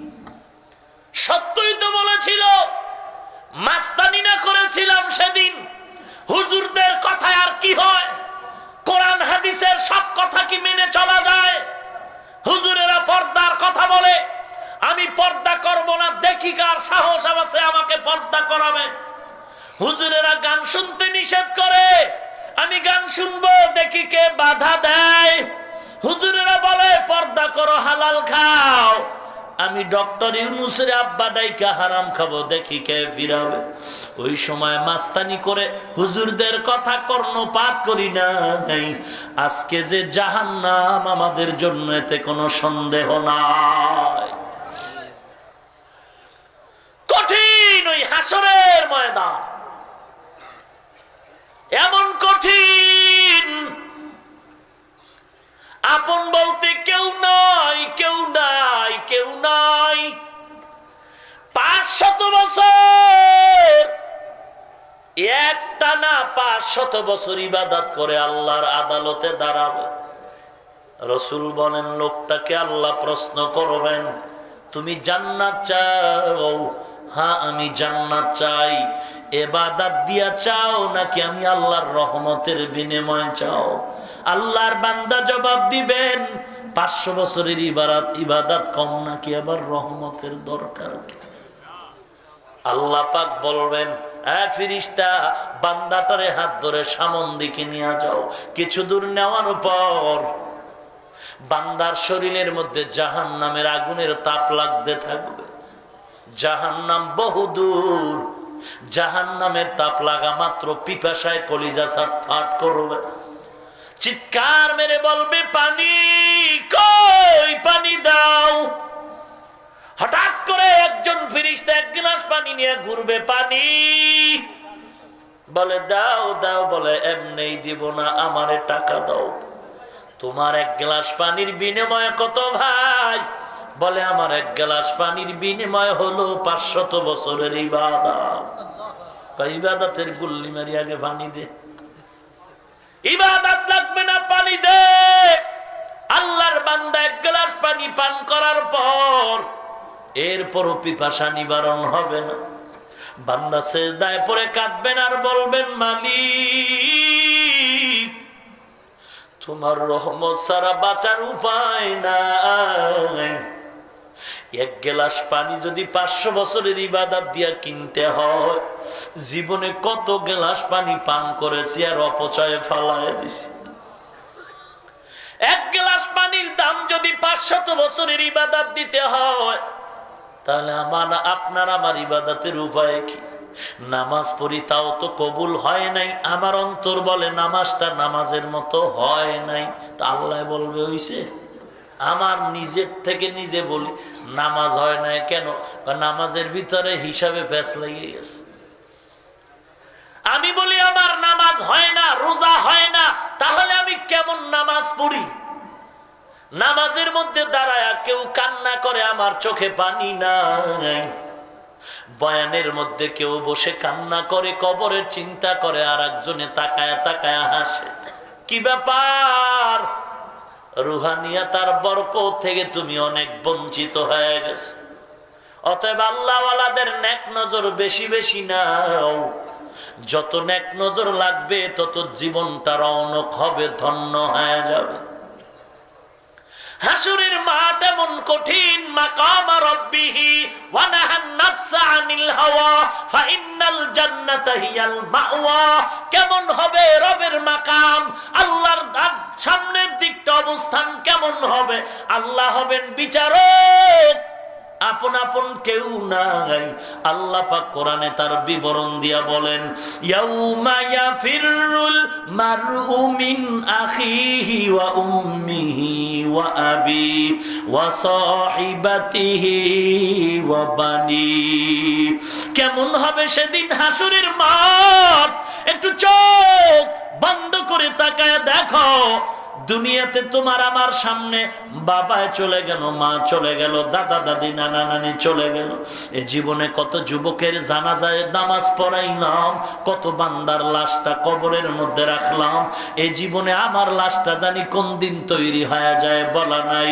এরে মুমিন ভাই, চোখের সামনে দেখতে দেখতে শাইখুল হাদিস সাহেব নাই, চোখের সামনে দেখতে দেখতে মুফতি ফজলুল হক আমিনী রহমাতুল্লাহ আলাইহি নাই, চোখের সামনে দেখতে না দেখতেই বাইতুল মুকাররমের খতিব আল্লামা ওবায়দুল হক নাই, চোখের সামনে দেখতে না দেখতে চট্টগ্রামের জামাল উদ্দিন রহমাতুল্লাহ আলাইহি নাই, চোখের সামনে দেখতে না দেখতে চরমনাইর সৈয়দ ফজলুল করিম রহমাতুল্লাহ আলাইহি নাই, চোখের সামনে দেখতে না দেখতে মরহুম আইনুদ্দিন আল আজাদার নাই, চোখের সামনে দেখতে না দেখতে আমার বহু ভাই নাই, আবুল খায়ের বিক্রমপুরী নাই, হাম্মাদ সাদি নাই। এ মুমিন ভাই, চোখের সামনে দেখতে না দেখতে জাফরাবাদ মাদ্রাসা যার কাছে বুখারী শরীফ পড়েছি তিনিও নাই। এক এক করে সব বিদায়। ও নবীর উম্মত, এমন একদিন আসবে ময়দানে ভরা মানুষ থাকবে, বয়ান চলবে, হয়তো আপনারা কেউ থাকবেন না, চেয়ারে আমি থাকবো না। কঠিন ওই হাসরের দিন। মায়ার নবী বলতেছে, কবরের চিন্তায় আমার অল্প বয়সে কালো চুল সাদা হয়ে গেল, আজকে মরণের চিন্তা নাই রে মুমিন। বাতিটা বন্ধ করে যখন বালিশে মাথাটা লাগায় ঘুমাও, অন্তরে কি ভয় লাগে না? কত মানুষ ঘুমের ঘরেও তো মরে যায়। তোমার আমার যদি মরণ হয় কি উপায়? একটু চিন্তা করে দেখো, চোখে পানি আসে কিনা, কান্না আসে কিনা। কারণ চোখের পানির এত দাম, চোখের পানি যদি বের করে দাও, রসুলের হাদিস, জাহান্নামের আগুন হারাম। আল্লাহ পাক বলেন, ওদিন ভাই ভাইকে পরিচয় দিবে না, মা সন্তানের পরিচয় দিবে না, বাবা সন্তানের পরিচয় দিবে না, বন্ধু বান্ধবেরাও পরিচয় দিবে না, সন্তান মা বাবার থেকে পালায়া যাবে। অমুমিন ভাই, একটু খেয়াল করেন, আল্লাহ পাক হাসরের মাঠের কথা বলতে গিয়া আপন আপন কেউ নাই, কে নাই, সিরিয়াল বয়ান করতে গিয়া ভাইয়ের নাম বললেন আগে, তারপরে বললেন মা, তারপরে বললেন বাবা, তারপরে বললেন বন্ধু বান্ধব, তারপরে বললেন সন্তানের কথা। ভাইয়ের কথা আগে কেন আল্লাহ বললেন? ইয়াউমা ইয়াফিরুল মারউ মিন আখিহি ওয়া উম্মিহি ওয়া আবি। হাসরের এমন কঠিন মুসিবতের সময় মা আলাদা হয়ে যাবে, বাবা আলাদা হয়ে যাবে, এরপরে ভাইয়ের কথা বলবে। না না, আল্লাহ ভাইয়ের নামটা আগে বললেন কেন? অবশ্যই এখানে কিছু জানার মতো সবক আছে, বুঝার মতো সবক আছে। এ মুমিনের দল, মা বাবার কথার আগে ভাইয়ের কথা কেন বললেন? দুনিয়ার দিকে যদি গভীরভাবে তাকানো হয়, ভাইয়ের মতো আসলে আপন অন্য কেউ না। ভাইয়ে ভাইয়ে কত দ্বন্দ্ব, ভাই ভাইকে গালি দেয়, ভাই ভাইকে পেলে মারবে, ছোট ভাই বড় ভাইকে দেখতে পারে না, কি দ্বন্দ্ব। কত ফ্যামিলির থেকে আমরা খবর পাই, ছোট ভাই বড় ভাইয়ের মধ্যে বড় দ্বন্দ্ব। বড় ভাই বলে ছোট ভাইরে যদি পাই মারব, ছোট ভাই বলে বড় ভাইরেও যদি পাই মারব।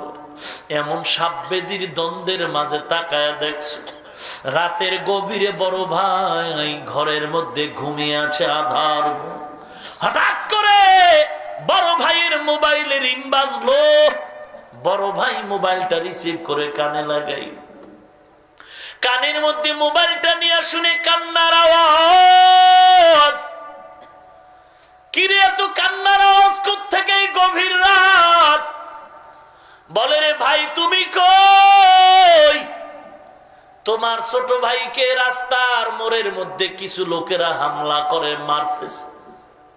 বড় ভাই যখন এই খবরটা শোনা মাত্র তাড়াতাড়ি ঘুমের মধ্যেই দৌড় দিল। মা, আমার ছোট ভাইকে জানি কে মারতেছে, দোয়া করো মা। বলে যা বাবা যা,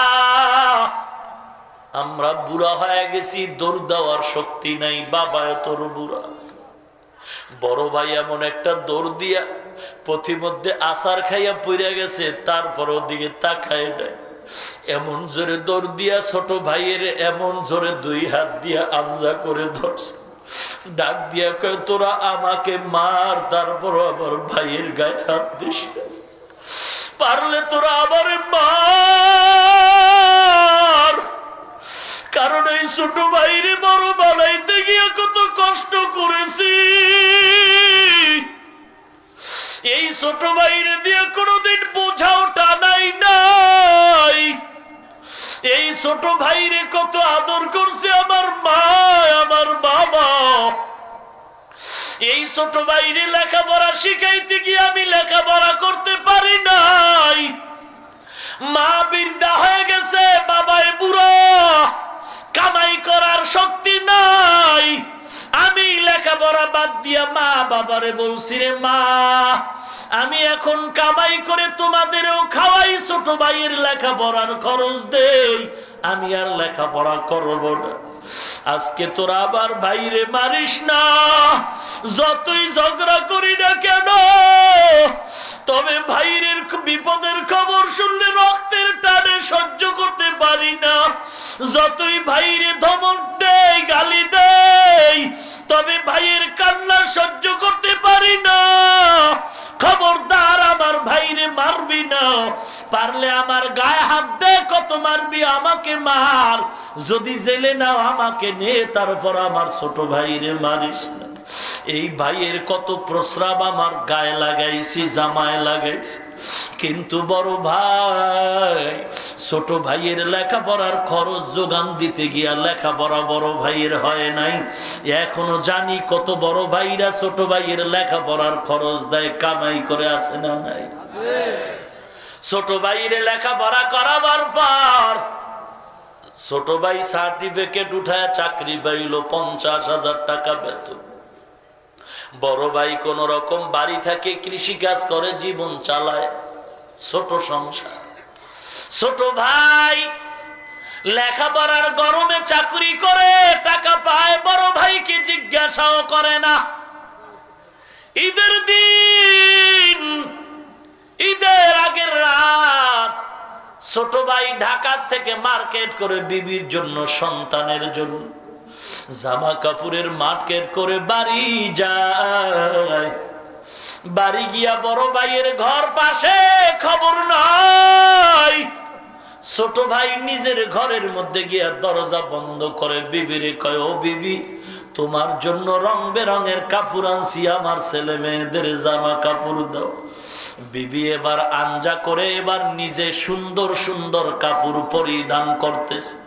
বাচ্চাগুলো নতুন কাপড় পায়া খুশি, ওদের তো তেমন বুঝ জ্ঞান নাই, ওরা নতুন জামাটা পইরা দেখাবার জন্য বড় ভাইয়ের সন্তান চাচতো ভাইয়ের ঘরে দৌড়।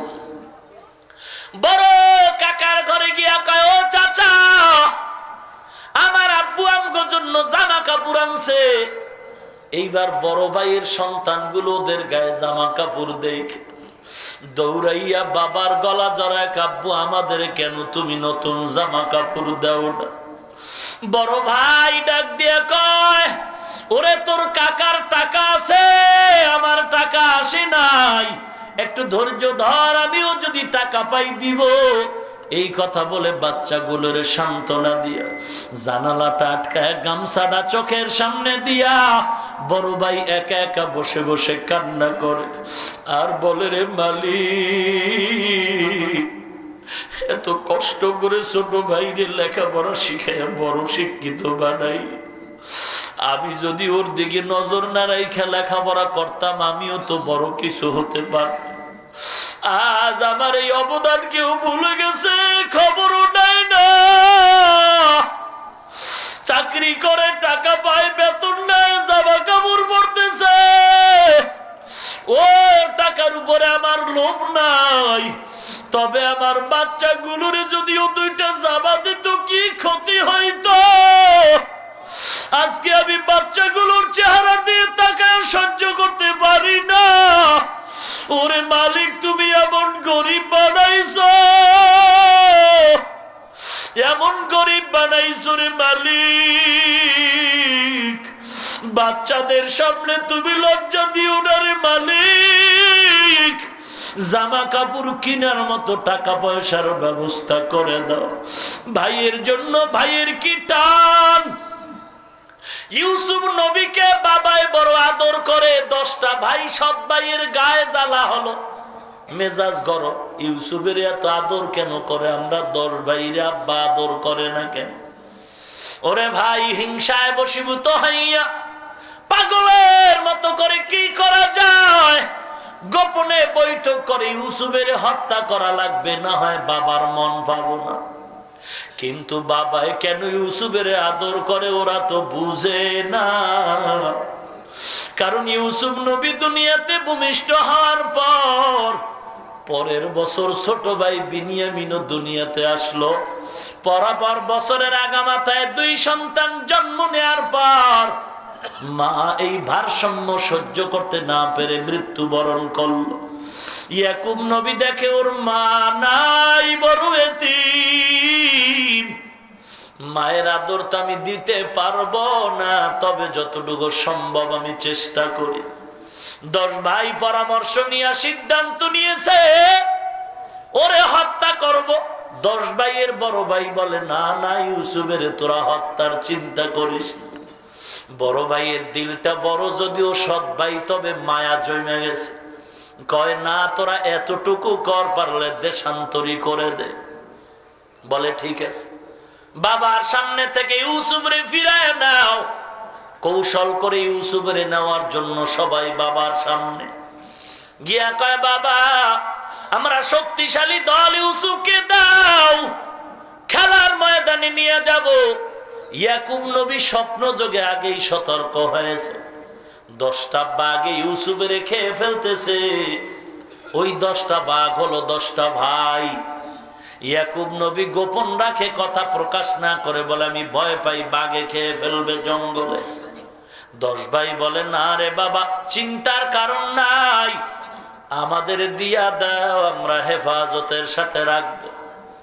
বাবাই নিরুপায় হয় আল্লাহর উপরে ভরসা করে যখন ইউসুফের দেয়, বড় আদর যত্ন করে ইউসুফের কোলের মধ্যে নিয়ে ভাইরা খেলার মাঠে রওনা।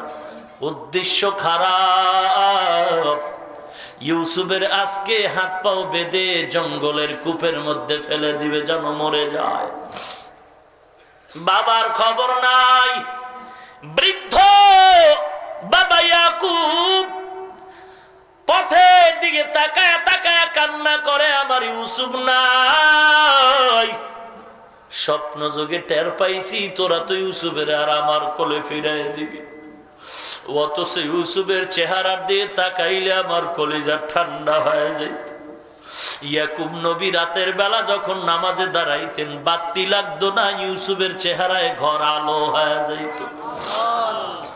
এ নবীর উম্মত, যখন ভাইরা চলে যাচ্ছে, ইয়াকুব নবী তাকায় তাকায় কান্না করতেছে, আল্লাহ তুমি আমার ইউসুফের হেফাজত কর। ও মুসলমান, মা বাবার মায়া বড় কঠিন।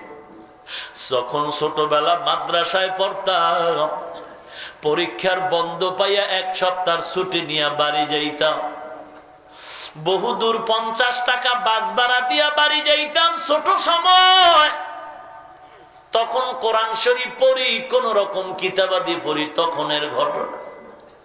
বাড়ির থেকে যখন 1 সপ্তাহ থাকার পরে খোলার তারিখ মাদ্রাসায় রওনা হইতে, বাবায় কিছু টাকা দিয়ে বলতো বাবা যাও।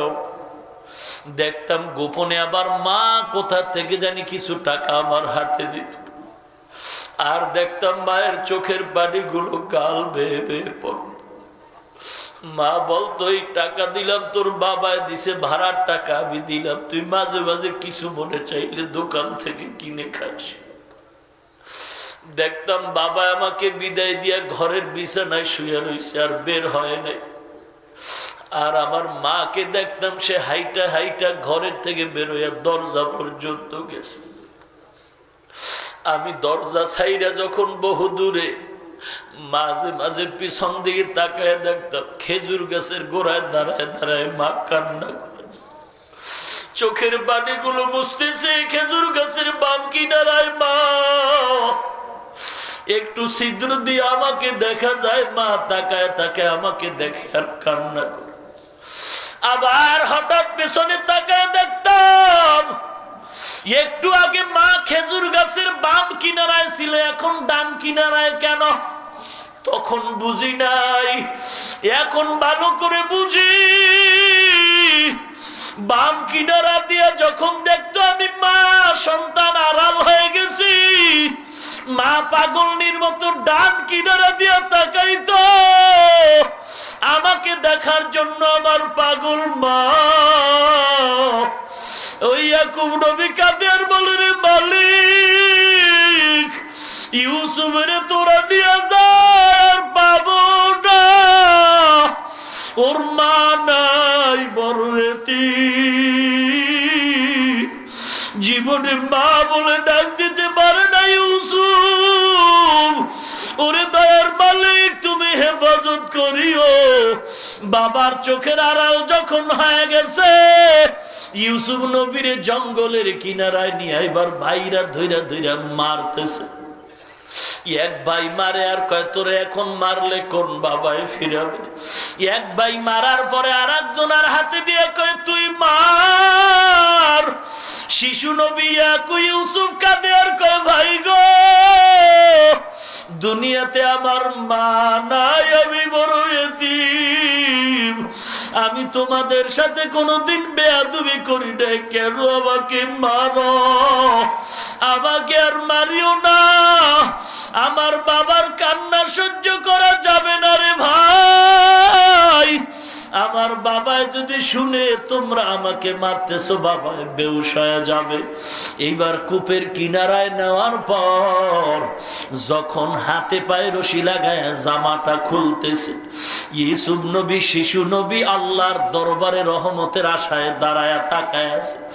আল্লাহ কয় জিব্রাইল যাও যাও, আমার ইউসুফের ইজ্জত যেন নষ্ট না হয়, জান্নাতি পোশাক নিয়ে ইউসুফের গায়ে পরাইয়া দাও। আর ওই জঙ্গলের অন্ধকার কূপের মধ্যে সাপ বিচ্ছুর গর্ত, নাপাক পানির কূপ, ওই পানি যেন ইউসুফের শরীরে না লাগে, জান্নাত থেকে একটা পাথর নিয়ে যাও, কূপের মাঝে ইউসুফের পায়ের নিচে দিয়া দাও। আমার ইউসুফ পাথরের উপরে দাঁড়ায় থাকবে, এক ফোঁটা নাপাক পানি আমার ইউসুফের শরীরে লাগবে না। ওরা যখন হাতে পায়ে বেঁধে জামাটা খুলে কূপের মধ্যে ফেলানো হয়, ভাইদের কত অনুনয় বিনয় করলো, বড় ভাইয়ের দয়া হলো, প্রকাশ করতে পারে না।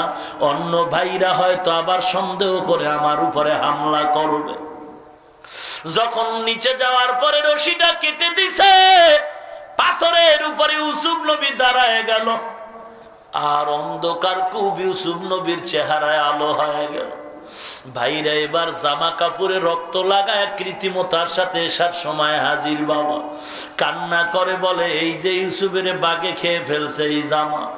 ইউসুফ নবীর এই খবর শুনি ইয়াকুব নবী কান্না করে বলে, তোমরা অন্তরে কোনো একটা কৌশল অবলম্বন করে আসছো, আমার এখন ধৈর্য ধারণ করা ছাড়া কোনো পথ নাই। ও নবীর উম্মাত, এবার ইয়াকুব নবী আল্লাহর কাছে হাত তুলছেন আর এদিক দিয়া 10 ভাইয়ের বড় ভাই মাঝে মাঝে গোপনে গোপনে ইউসুফের খবর নেয়, নাস্তা দেয়। ব্যবসায়ী লোকের আইসা যখন বালতি দিয়া পানি তুলবে, ইউসুফ নবী বালতির মধ্যে উঠা, ওরা দেখা খুব খুশি। বড় ভাই মনে করলো ওরা নিয়ে যাবে না, রাইখা দেই। ছোট ভাইদের জানাইলে ওরা ধইরা রাখবে। এবার কয় তোরা তাড়াতাড়ি যাই, ইউসুফের এক দলেরা নিয়ে যাইতেছে। ভাইরা দৌড়ায় গিয়া কয় যাও যাও, তোমরা এর মিশরে নিয়ে যাও, আমাদের প্রয়োজন নাই। ইউসুফ নবীকে বিদায় দেয়, সামান্য কিছু টাকা রাইখা বলে হাতে পায়ে রশি লাগায় বেঁধে নাও, পালাবার অভ্যাস আছে, পালায় যেতে পারে, ভালো করে তোমরা বেঁধে নাও। ব্যবসায়ী দল ইউসুফ নবীরে ঘোড়ার পিঠ উঠায় ভালো করে বাইদা রওয়ানা। ইউসুফ নবী মিশরে যাওয়ার পথেই কিছু দূর আগালেই মায়ের কবর রাস্তার কিনারায়।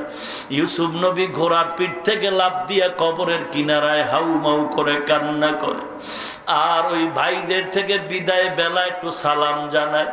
সব ভাইদের হাতটা ধইরা ধইরা দোয়া চায়, বলে ভাইজান আপনারা আমার জন্য দোয়া করিয়েন, আমি যদি কোনো ভুল করি আমাকে মাফ করে দিন। আর বাবার সাথে তো আর দেখাই হলো না। বাড়ি গিয়ে যদি দেখেন আমার বাবা কান্না করে, আমার বাবার আমার সালাম পৌঁছে। আর আবার ইউসুফের জন্য একটু দোয়া করতে বলি, ওরে ভাই আমার বাবারে তো আর দেখতে পারলাম না, তোমরাও আবারে ক্ষমা করে দাও। ইউসুফ নবী মায়ের কবরের কিনারায় এসে কান্না করে, রে মা আজ আমার ভাগ্যের কি নির্মম পরিহার। কোরআনে আছে একবার ইউসুফ নবীরে জেলখানায় দিল, সেখান থেকে আইসা ইউসুফ নবী ক্ষমতার মসনদে বসলেন। এক পর্যায়ে ইউসুফ নবী মিশরের প্রধানমন্ত্রী হয়ে গেলেন। সারা দেশে মিশরে শামের ভেতরে দুর্ভিক্ষ, খানা নাই। ওই মিশরের লোকেরাও খানা না খায় মৃত্যুর দলে পড়ে গেছে। শাম দেশেও খানা নাই। ইয়াকুব নবী এইবার বলল, তোরা এইবার শুনছি মিশরের বাদশা খুব ভালো, তোরা একটু কিছু পুরান টাকা পয়সা নিয়ে গিয়া প্রধানমন্ত্রীর কাছ থেকে কিছু রেশন নিয়ে আয়। 10 ভাই রওয়ানা। ইউসুফ নবীর আদালত মিশরে গিয়া সবাই হাজির। লম্বা ঘটনা। ইউসুফ নবী চেয়ারে বসে আছে, কর্মচারীরা রেশন দিতেছে। যখন 10টা ভাই কাফেলা নিয়ে ঢুকছে, ইউসুফ নবী দেখা মাত্র চিনে ফেললো এরা আমার সেই 10 ভাই। কিন্তু এই 10 ভাই চিনে না সেই আমাদের ছোট ইউসুফ প্রধানমন্ত্রী। ইউসুফ নবী বুঝতে না দিয়া কৌশলে কথা বললেন, আপনারা কোথা থেকে আসেন? মিশর। বাবার নাম কি? ইয়াকুব। কয় ভাই? বলে আমরা 10 ভাই। আপনাদের আরো কোনো ভাই আছে? বলে হ্যাঁ আছে। কিনা? বলে বিনয়ামিন। ইউসুফ নবী চোখের পানি ধরে রাখতে পারে না, তারপর কৌশলে থেমে গেল। বলে এইবার আপনাদের অল্প অল্প রেশন দিয়া দিলাম, আর কর্মচারীরে কানে কানে বলছে ওদের টাকাগুলো ওর খাদ্যর মধ্যে ঢুকায় দিব, ওরা যেন না দেখে, কারণ এরা তো আমার ভাই। আর বাড়ির মধ্যে তো আমার বাবা। বলে আমার বাবার কি অবস্থা? বলে বাবা আমাদের একটা ভাই ছিল ইউসুফ নামে, ওই ভাইটাকে কুয়ার মধ্যে ফেলে দাও। ওই ভাইয়ের সঙ্গে কান্না করতে করতে বাবা আজকে অন্ধ হয়ে গেছে, চোখে কিছুই দেখে। ইউসুফ নবী বলে আমি প্রধানমন্ত্রীর সালাম পৌঁছাই এই লোকটার কাছে, আর তোমরা দ্বিতীয়বার যদি আসো ওই বিনিয়ামিন ভাইটারে যদি না নিয়ে আসো আমি তোমাদের আর খানা দিব। 10 ভাই খানা নিয়ে রওনা। বাড়ির মধ্যে গিয়ে আবার ওই খাদ্য খুলে দেখে টাকা পয়সা ভিতরে জমা। এইবার বলে বাবা বাদশা এত ভালো, আমাদের টাকা ফিরাইয়া দিছে, তার কাছে আবার যাইতে হবে খানার জন্য। তবে আব্বা একটা শর্ত দিছে, এই বিনিয়ামিন ছোট ভাইরে না নিলে সে আর খানা দিবে না। এইবার বহুদিন কিছুদিন থাকার পরে আবার রওনা। এবার বিনিয়ামিনের নিয়ে রওনা হয়ে গেছে। ইয়াকুব নবী বলছে তোরা 10 জনে বিভিন্ন জায়গা দিয়া ঢুকবি, বিভিন্ন দরজা দিয়া ঢুকবি। ইয়াকুব নবীও একটু বুঝতেছে, ওদের বলে না। যখন এই ভাইরে নিয়ে ওরা মিশরে হাজির, ইউসুফ নবী বিনিয়ামিনের পায়া মনটা ভরে গেছে। বিনিয়ামিনের বলে কেমন আছো? বলে ভালো। বলে তোমার বাবার কি খবর? বলে আমার একটা বড় ভাই ছিল ইউসুফ, ওই ভাইয়ের সঙ্গে কান্না করতে করতে আমার বাবা অন্ধ, এখন চোখে কিছুই দেখে। এইবার 10 জন ভাইয়ের জন্য 5টা বেড করলো, 5টা রুমে, এক রুমে 2 ভাই করে থাকবে।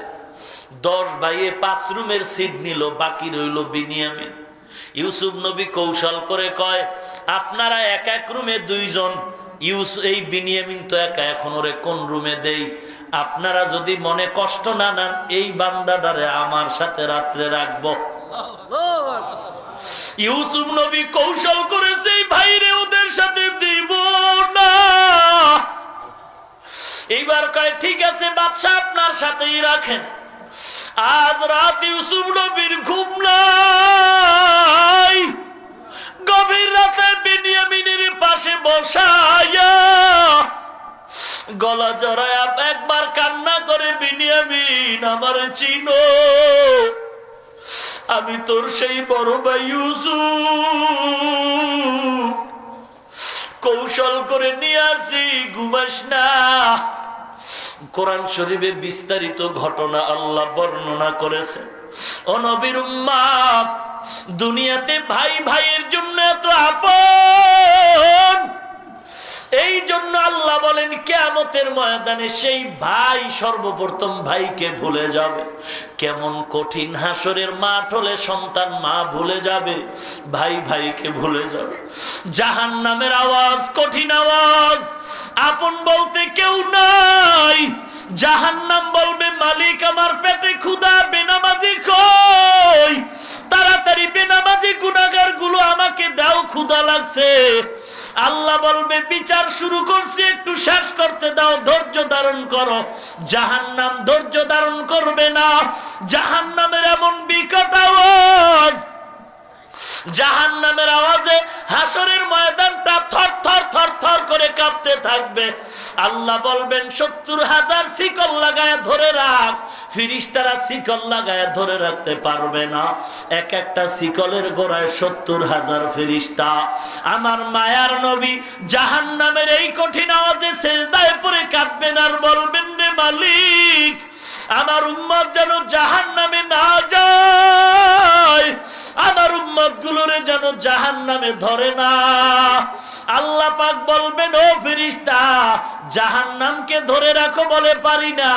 নবীর কান্না থামাবার জন্য আল্লাহ একটু কুদরতি হাতে পানি দিয়ে বলবে ছিটায় দাও। জাহান্নামের গায়ে যখন ফেরেশতারা আল্লাহর হাতের কুদরতি পানিটা ছিটায় দিবে, যেই জাহান্নামকে শিকল দিয়ে ধরে রাখা যায় না, পানি দেওয়া মাত্র জাহান্নাম দ্রুত পেছনের দিকে চলে যাবে। ফেরেশতারা বলবে রে মালিক, এটা কেমন পানি দিলা, শিকল দিয়েও ধরে রাখতে পারলাম না। এমন কি বরকতের পানি, জাহান্নাম পেছনে গেল। এটা কি জমজমের পানি, কাউসারের পানি? এটা কি বৃষ্টির পানি নাকি সমুদ্রের পানি, আবে হায়াতের পানি? মায়ার আল্লাহ বলবেন না না না, এটা কাউসারের পানিও না, জমজমের পানিও না, এই পানিটা সমুদ্রের পানিও না, এই পানিটা আবে হায়াতের পানিও না, বৃষ্টির পানিও না, এই পানিটা জমিনের আমার গুনাহগার গোলামদের চোখের পানি। ওই দুনিয়াতে কিছু গুনাহগার গোলাম জাহান্নামের ভয়ে গুনার কথা স্মরণ করে ভোর রাত্রে উঠা উঠা তাহাজ্জুদে কান্না করেছিল। ওয়াজের প্যান্ডেলে গিয়া এক এক এক কর্নারে বৈশা বৈশা গুনার কথা স্মরণ করে তওবা করে কান্না করেছে। আমি আল্লাহ ওই পানিটা জমা রাখলাম, আমার গুনাহগার বান্দা আমার মায়ার নবীর উম্মতের চোখের পানি ছিটায়া দিলাম, জাহান্নাম ভেঙে গেল। এ নবীর উম্মত, চোখের পানির বড় দাম।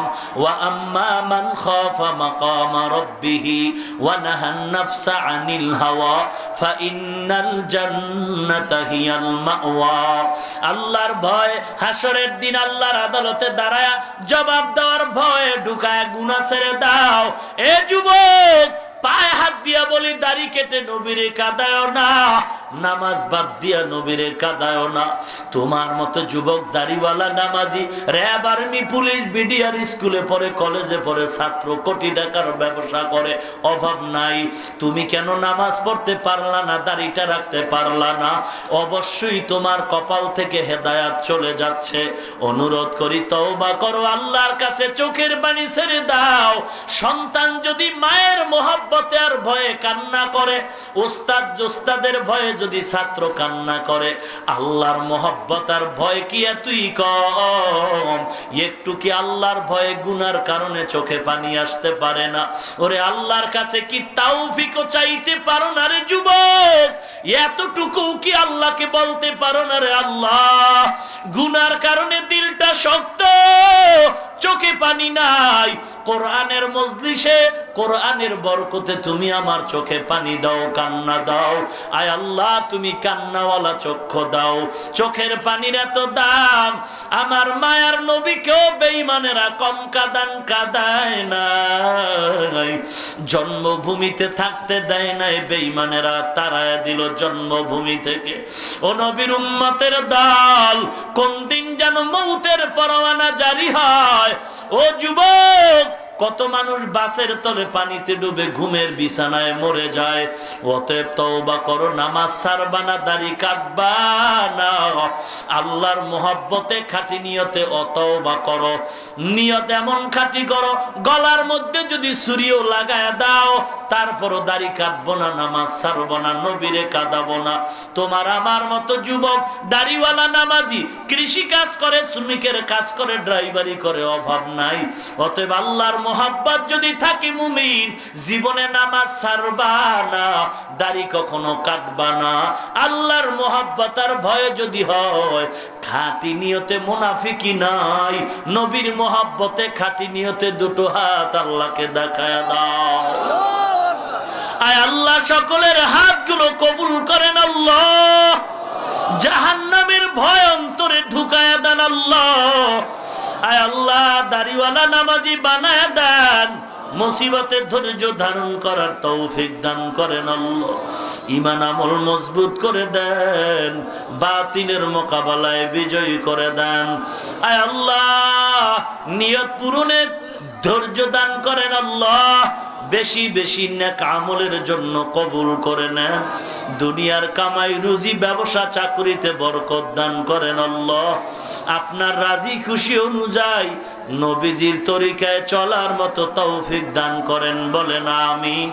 আলহামদুলিল্লাহি রাব্বিল আলামিন। রব্বানা যালামনা আনফুসানা ওয়া ইল্লাম তাগফির লানা وترحمنا لنكونن من الخاسرين ربنا آتنا في الدنيا حسنة وفي الآخرة حسنة وقنا عذاب النار সবাই মা বাবার জন্য প্রাণটা ভরে দোয়াটা পড়ি। রব্বির হামহুমা কামা রব্বায়ানি সগীরা রব্বির হামহুমা কামা রব্বায়ানি সগীরা बता हमको तेरे राह किस तरफ गए तेरे राह पर चला हमको खुदाया اللهم إنك عفو تحب العفو فاعف عني يا أرحم الراحمين يا أرحم الراحمين يا أرحم الراحمين اللهم اجعلني في عيني صغيرا وفي أعين الناس الناس كبيرا اللهم اكفناهم بما شئت اللهم إنا نجعلك في نحورهم ونعوذ بك من شرورهم اللهم اجعلني من المستجابين للدعوات اللهم اجعلني من المستجابين للدعوات اللهم اجعلني من المستجابين للدعوات اللهم إني أعوذ بك من زوال نعمتك اللهم إني أعوذ بك من زوال نعمتك اللهم إني أعوذ بك من زوال نعمتك اللهم نور قلوبنا بنور معرفتك اللهم طهر قلوبنا عن غيرك আয় আল্লাহ গভীর রাত গুনার বোঝা মাথায় নিয়ে আপনার দরওয়াজায় হাজির হয়েছি রে মালিক কত উলামায়ে কেরাম হাত তুলছেন আয় আল্লাহ কত মুরব্বি হাজী সাহেবরাও হাত তুলছেন রে আল্লাহ আমার কলিজার টুকরা কত যুবকরা হাত তুলছেন কত ছোট ভাই মাদ্রাসার ছাত্র পর্দার আড়ালে কত মা বোনেরাও হাত তুলেছেন রে আল্লাহ গুনাহের দিকে যদি তাকাই হাত তুলতে ভয় পাইতেছি রে মালিক হাতের দিয়ে তাকায় দেখি হাত বড় গুনাহগার চোখের দিয়ে তাকায় দেখি চোখ বড় অপরাধী জবানের দিয়ে তাকায় দেখি জবান অপরাধী অন্তরের দিয়ে তাকায় দেখি অন্তর বড় অপরাধীর মালিক আয় আল্লাহ তারপরও আপনার রহমতের আশা থেকে ফিরে যাইনি আয় আল্লাহ দুনিয়ার কারো দরওয়াজায় যদি এভাবে হাত জোর করতাম কারো দয়া না হয়ে পারত না দুনিয়ার কারো দরওয়াজায় না আপনার দরওয়াজায় দাঁড়াইছি জীবনে আমরা আপনাকে দেখি নাই মদিনার নবীকেও দেখি নাই না দেখা দেখা আপনার মোহাব্বতে আসছি রে মালিক আপনারকে না দেখে নবীকে না দেখে সুন্নতের মালা পরলাম রে আল্লাহ আপনার কি একটু মায়া হয় না রে মাওলা আমরা তো গুনাহগার তবে আপনার আদরের নবীর উম্মত আয় আল্লাহ নবীজির ওসিলায় সকলের জীবনের সমস্ত গুনাহগুলো ক্ষমা করে দেন আল্লাহ আয় আল্লাহ মাহফিল কবুল করে নেন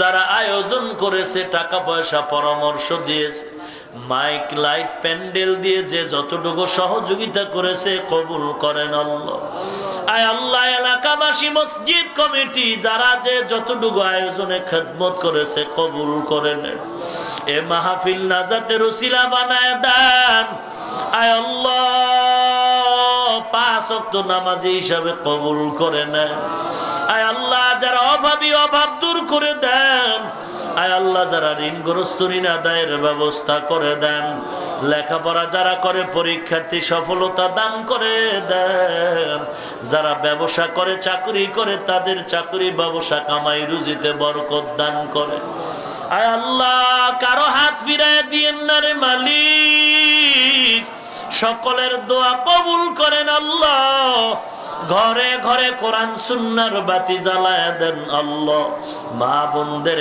কবুল করে নেন আবেদা বানায় দেন ছেলে সন্তানগুলো দিনদার বানায় দেন আয় আল্লাহ কোরআন ও হাদিসের ইলমের নূর সিনায় দান করেন আল্লাহ ইলম ও হিলম ও হিকমত আমলের উচ্চ মাকাম দান করেন আল্লাহ আয় আল্লাহ তাআলা কোরআনের খাদেম বানায় দেন আল্লাহ আয় আল্লাহ হালাল বরকতি রিজিক দান করেন আল্লাহ ঈমান ও আমল মজবুত করেন আল্লাহ আয় আল্লাহ সারা দুনিয়ায় শান্তি দান করে দেন আল্লাহ বাংলার জমিন শান্তির জমিন বানায়া দেন আয় আল্লাহ তাআলা ইসলাম ও দেশের জন্য যারা জীবন দিল তাদের মাফ করে দেন চেষ্টা যারা করে কবুল করে নেন প্রশাসনিক ভাবে যারা আইন শৃঙ্খলায় নিয়োজিত তাদের দ্বীনের খাদেম বানায় দেন আয় আল্লাহ বাতিলের মোকাবেলায় বিজয়ী করে দেন,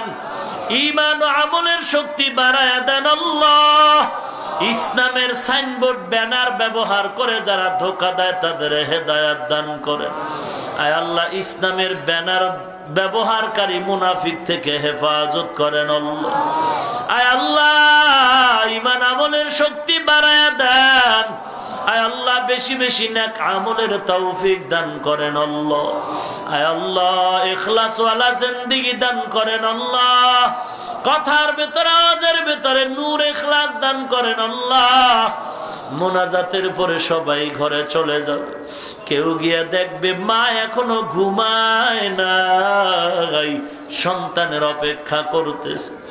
আর একদল আপনার গোলামে মজলিসে মা হারা ইয়াতীম, বাবা নাই, কবর থেকে দোয়ার আবদার জানায় আর বলে রে সন্তান, সাদা কাপড়ের প্যাকেটে করে কবরে রেখে গেল, একটু বিছানাও দিলা না। আজকে শীতের মধ্যে কত আরামে ঘুমাও, মা বাবার চেহারাটাও কি মনে পড়ে না রে সন্তান? মা বাবার জন্য কি মায়া হয় না? ও আল্লাহ, কুদরতি নজর দিয়া দেখেন, কে মা হারা বড় এতিম, কে বাবা হারা বড় এতিম, সন্তান হারা অসহায়, কে যেন ভাই হারা, কে বোন হারা অসহায়, কে যেন স্বামী হারা, কে স্ত্রী হারা বড় মুসিবতগ্রস্ত।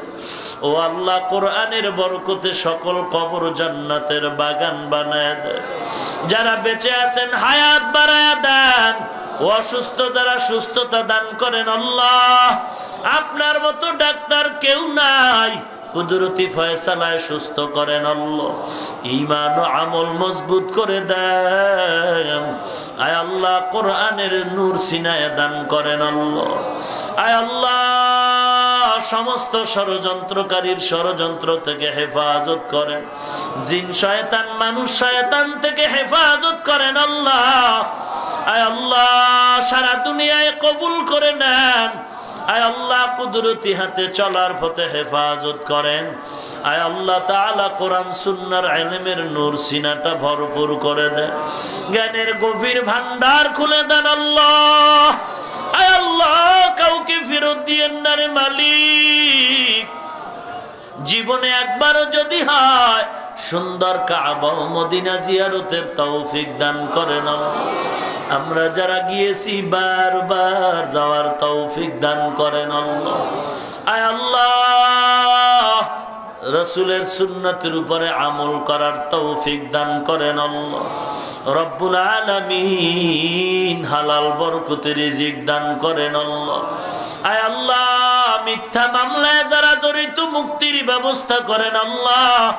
যারা পেরেশানিতে হয়রানিতে, সকলের পেরেশানি হয়রানি দূর করে দেন। আয় আল্লাহ, সকলের দোয়া কবুল করে নেন। ও আল্লাহ, মৃত্যুর থেকে পালাবার সুযোগ নাই, তবে আপনার মরণটা যেন নামাজের হালাতে হয়, কোরআন তেলাওয়াত অবস্থায় হয়। আয় আল্লাহ তাআলা, রমজানের রোজার হালাতে যেন শুক্রবার দিন হয়। রব্বুল আলামিন ওলামায়ে কেরামদের হাতগুলো কবুল করে নেন। আয় আল্লাহ, মুরব্বী যুবকদের হাতগুলো কবুল করে নেন, মা বোনদের কবুল করে নেন। আয় আল্লাহ, ইসলামের ব্যানারওয়ালা মুনাফিক থেকে হেফাজত করেন আল্লাহ। আয় আল্লাহ, কুদরতি হাতে হেফাজত করেন আল্লাহ। উলামাদের ভিতরে একতা পয়দা করে দেন আল্লাহ। সমস্ত মাদ্রাসা মসজিদ গুলো কবুল করেন আল্লাহ। ইমাম মুয়াজ্জিন কমিটি মুসল্লি কবুল করে নেন। ওস্তাদ ছাত্রগুলো কবুল করে নেন। মাদ্রাসার খেদমত করি কবুল করেন আল্লাহ। এই ময়দানের ভেতরে সবার থেকে অপরাধী আমি কবুল করে নেন ইয়া আল্লাহ। 11 মার্চ মাদ্রাসার মাহফিল কবুল করে নেন। স্থায়ী জায়গার টাকার গাইবী খাজানা থেকে ব্যবস্থা করে দেন। আয় আল্লাহ, মরণ পর্যন্ত বেশি বেশি নেক আমলের তৌফিক দান করেন। আয় আল্লাহ, প্রত্যেকটা বেআমলওয়ালাকে আমলওয়ালা বানায় দেন আল্লাহ। দাড়িওয়ালা নামাজি হিসাবে কবুল করেন আল্লাহ। সুবহানাল্লাহি ওয়া বিহামদিহি সুবহানাল্লাহিল আযীম। ওয়া সাল্লাল্লাহু তাআলা على خير خلقه محمد وعلى آله وأصحابه أجمعين آمين آمين آمين برحمتك يا أرحم الراحمين আজ আমি এই এলাকা ছেড়ে মিশরে যাই, আমার ভাইরা থাকতে দেয় নাই, ভাইদের কারণে আমি থাকতে পারলাম না, বাবারও শান্তি নাই, দেখছি বাবাই কান্না করে। ইউসুফ নবীর নিয়ে মিশরের বাজারে বিক্রি করেছে, জুলাইখার ঘরে চলে গেল। সবাই ঘটনা আপনারা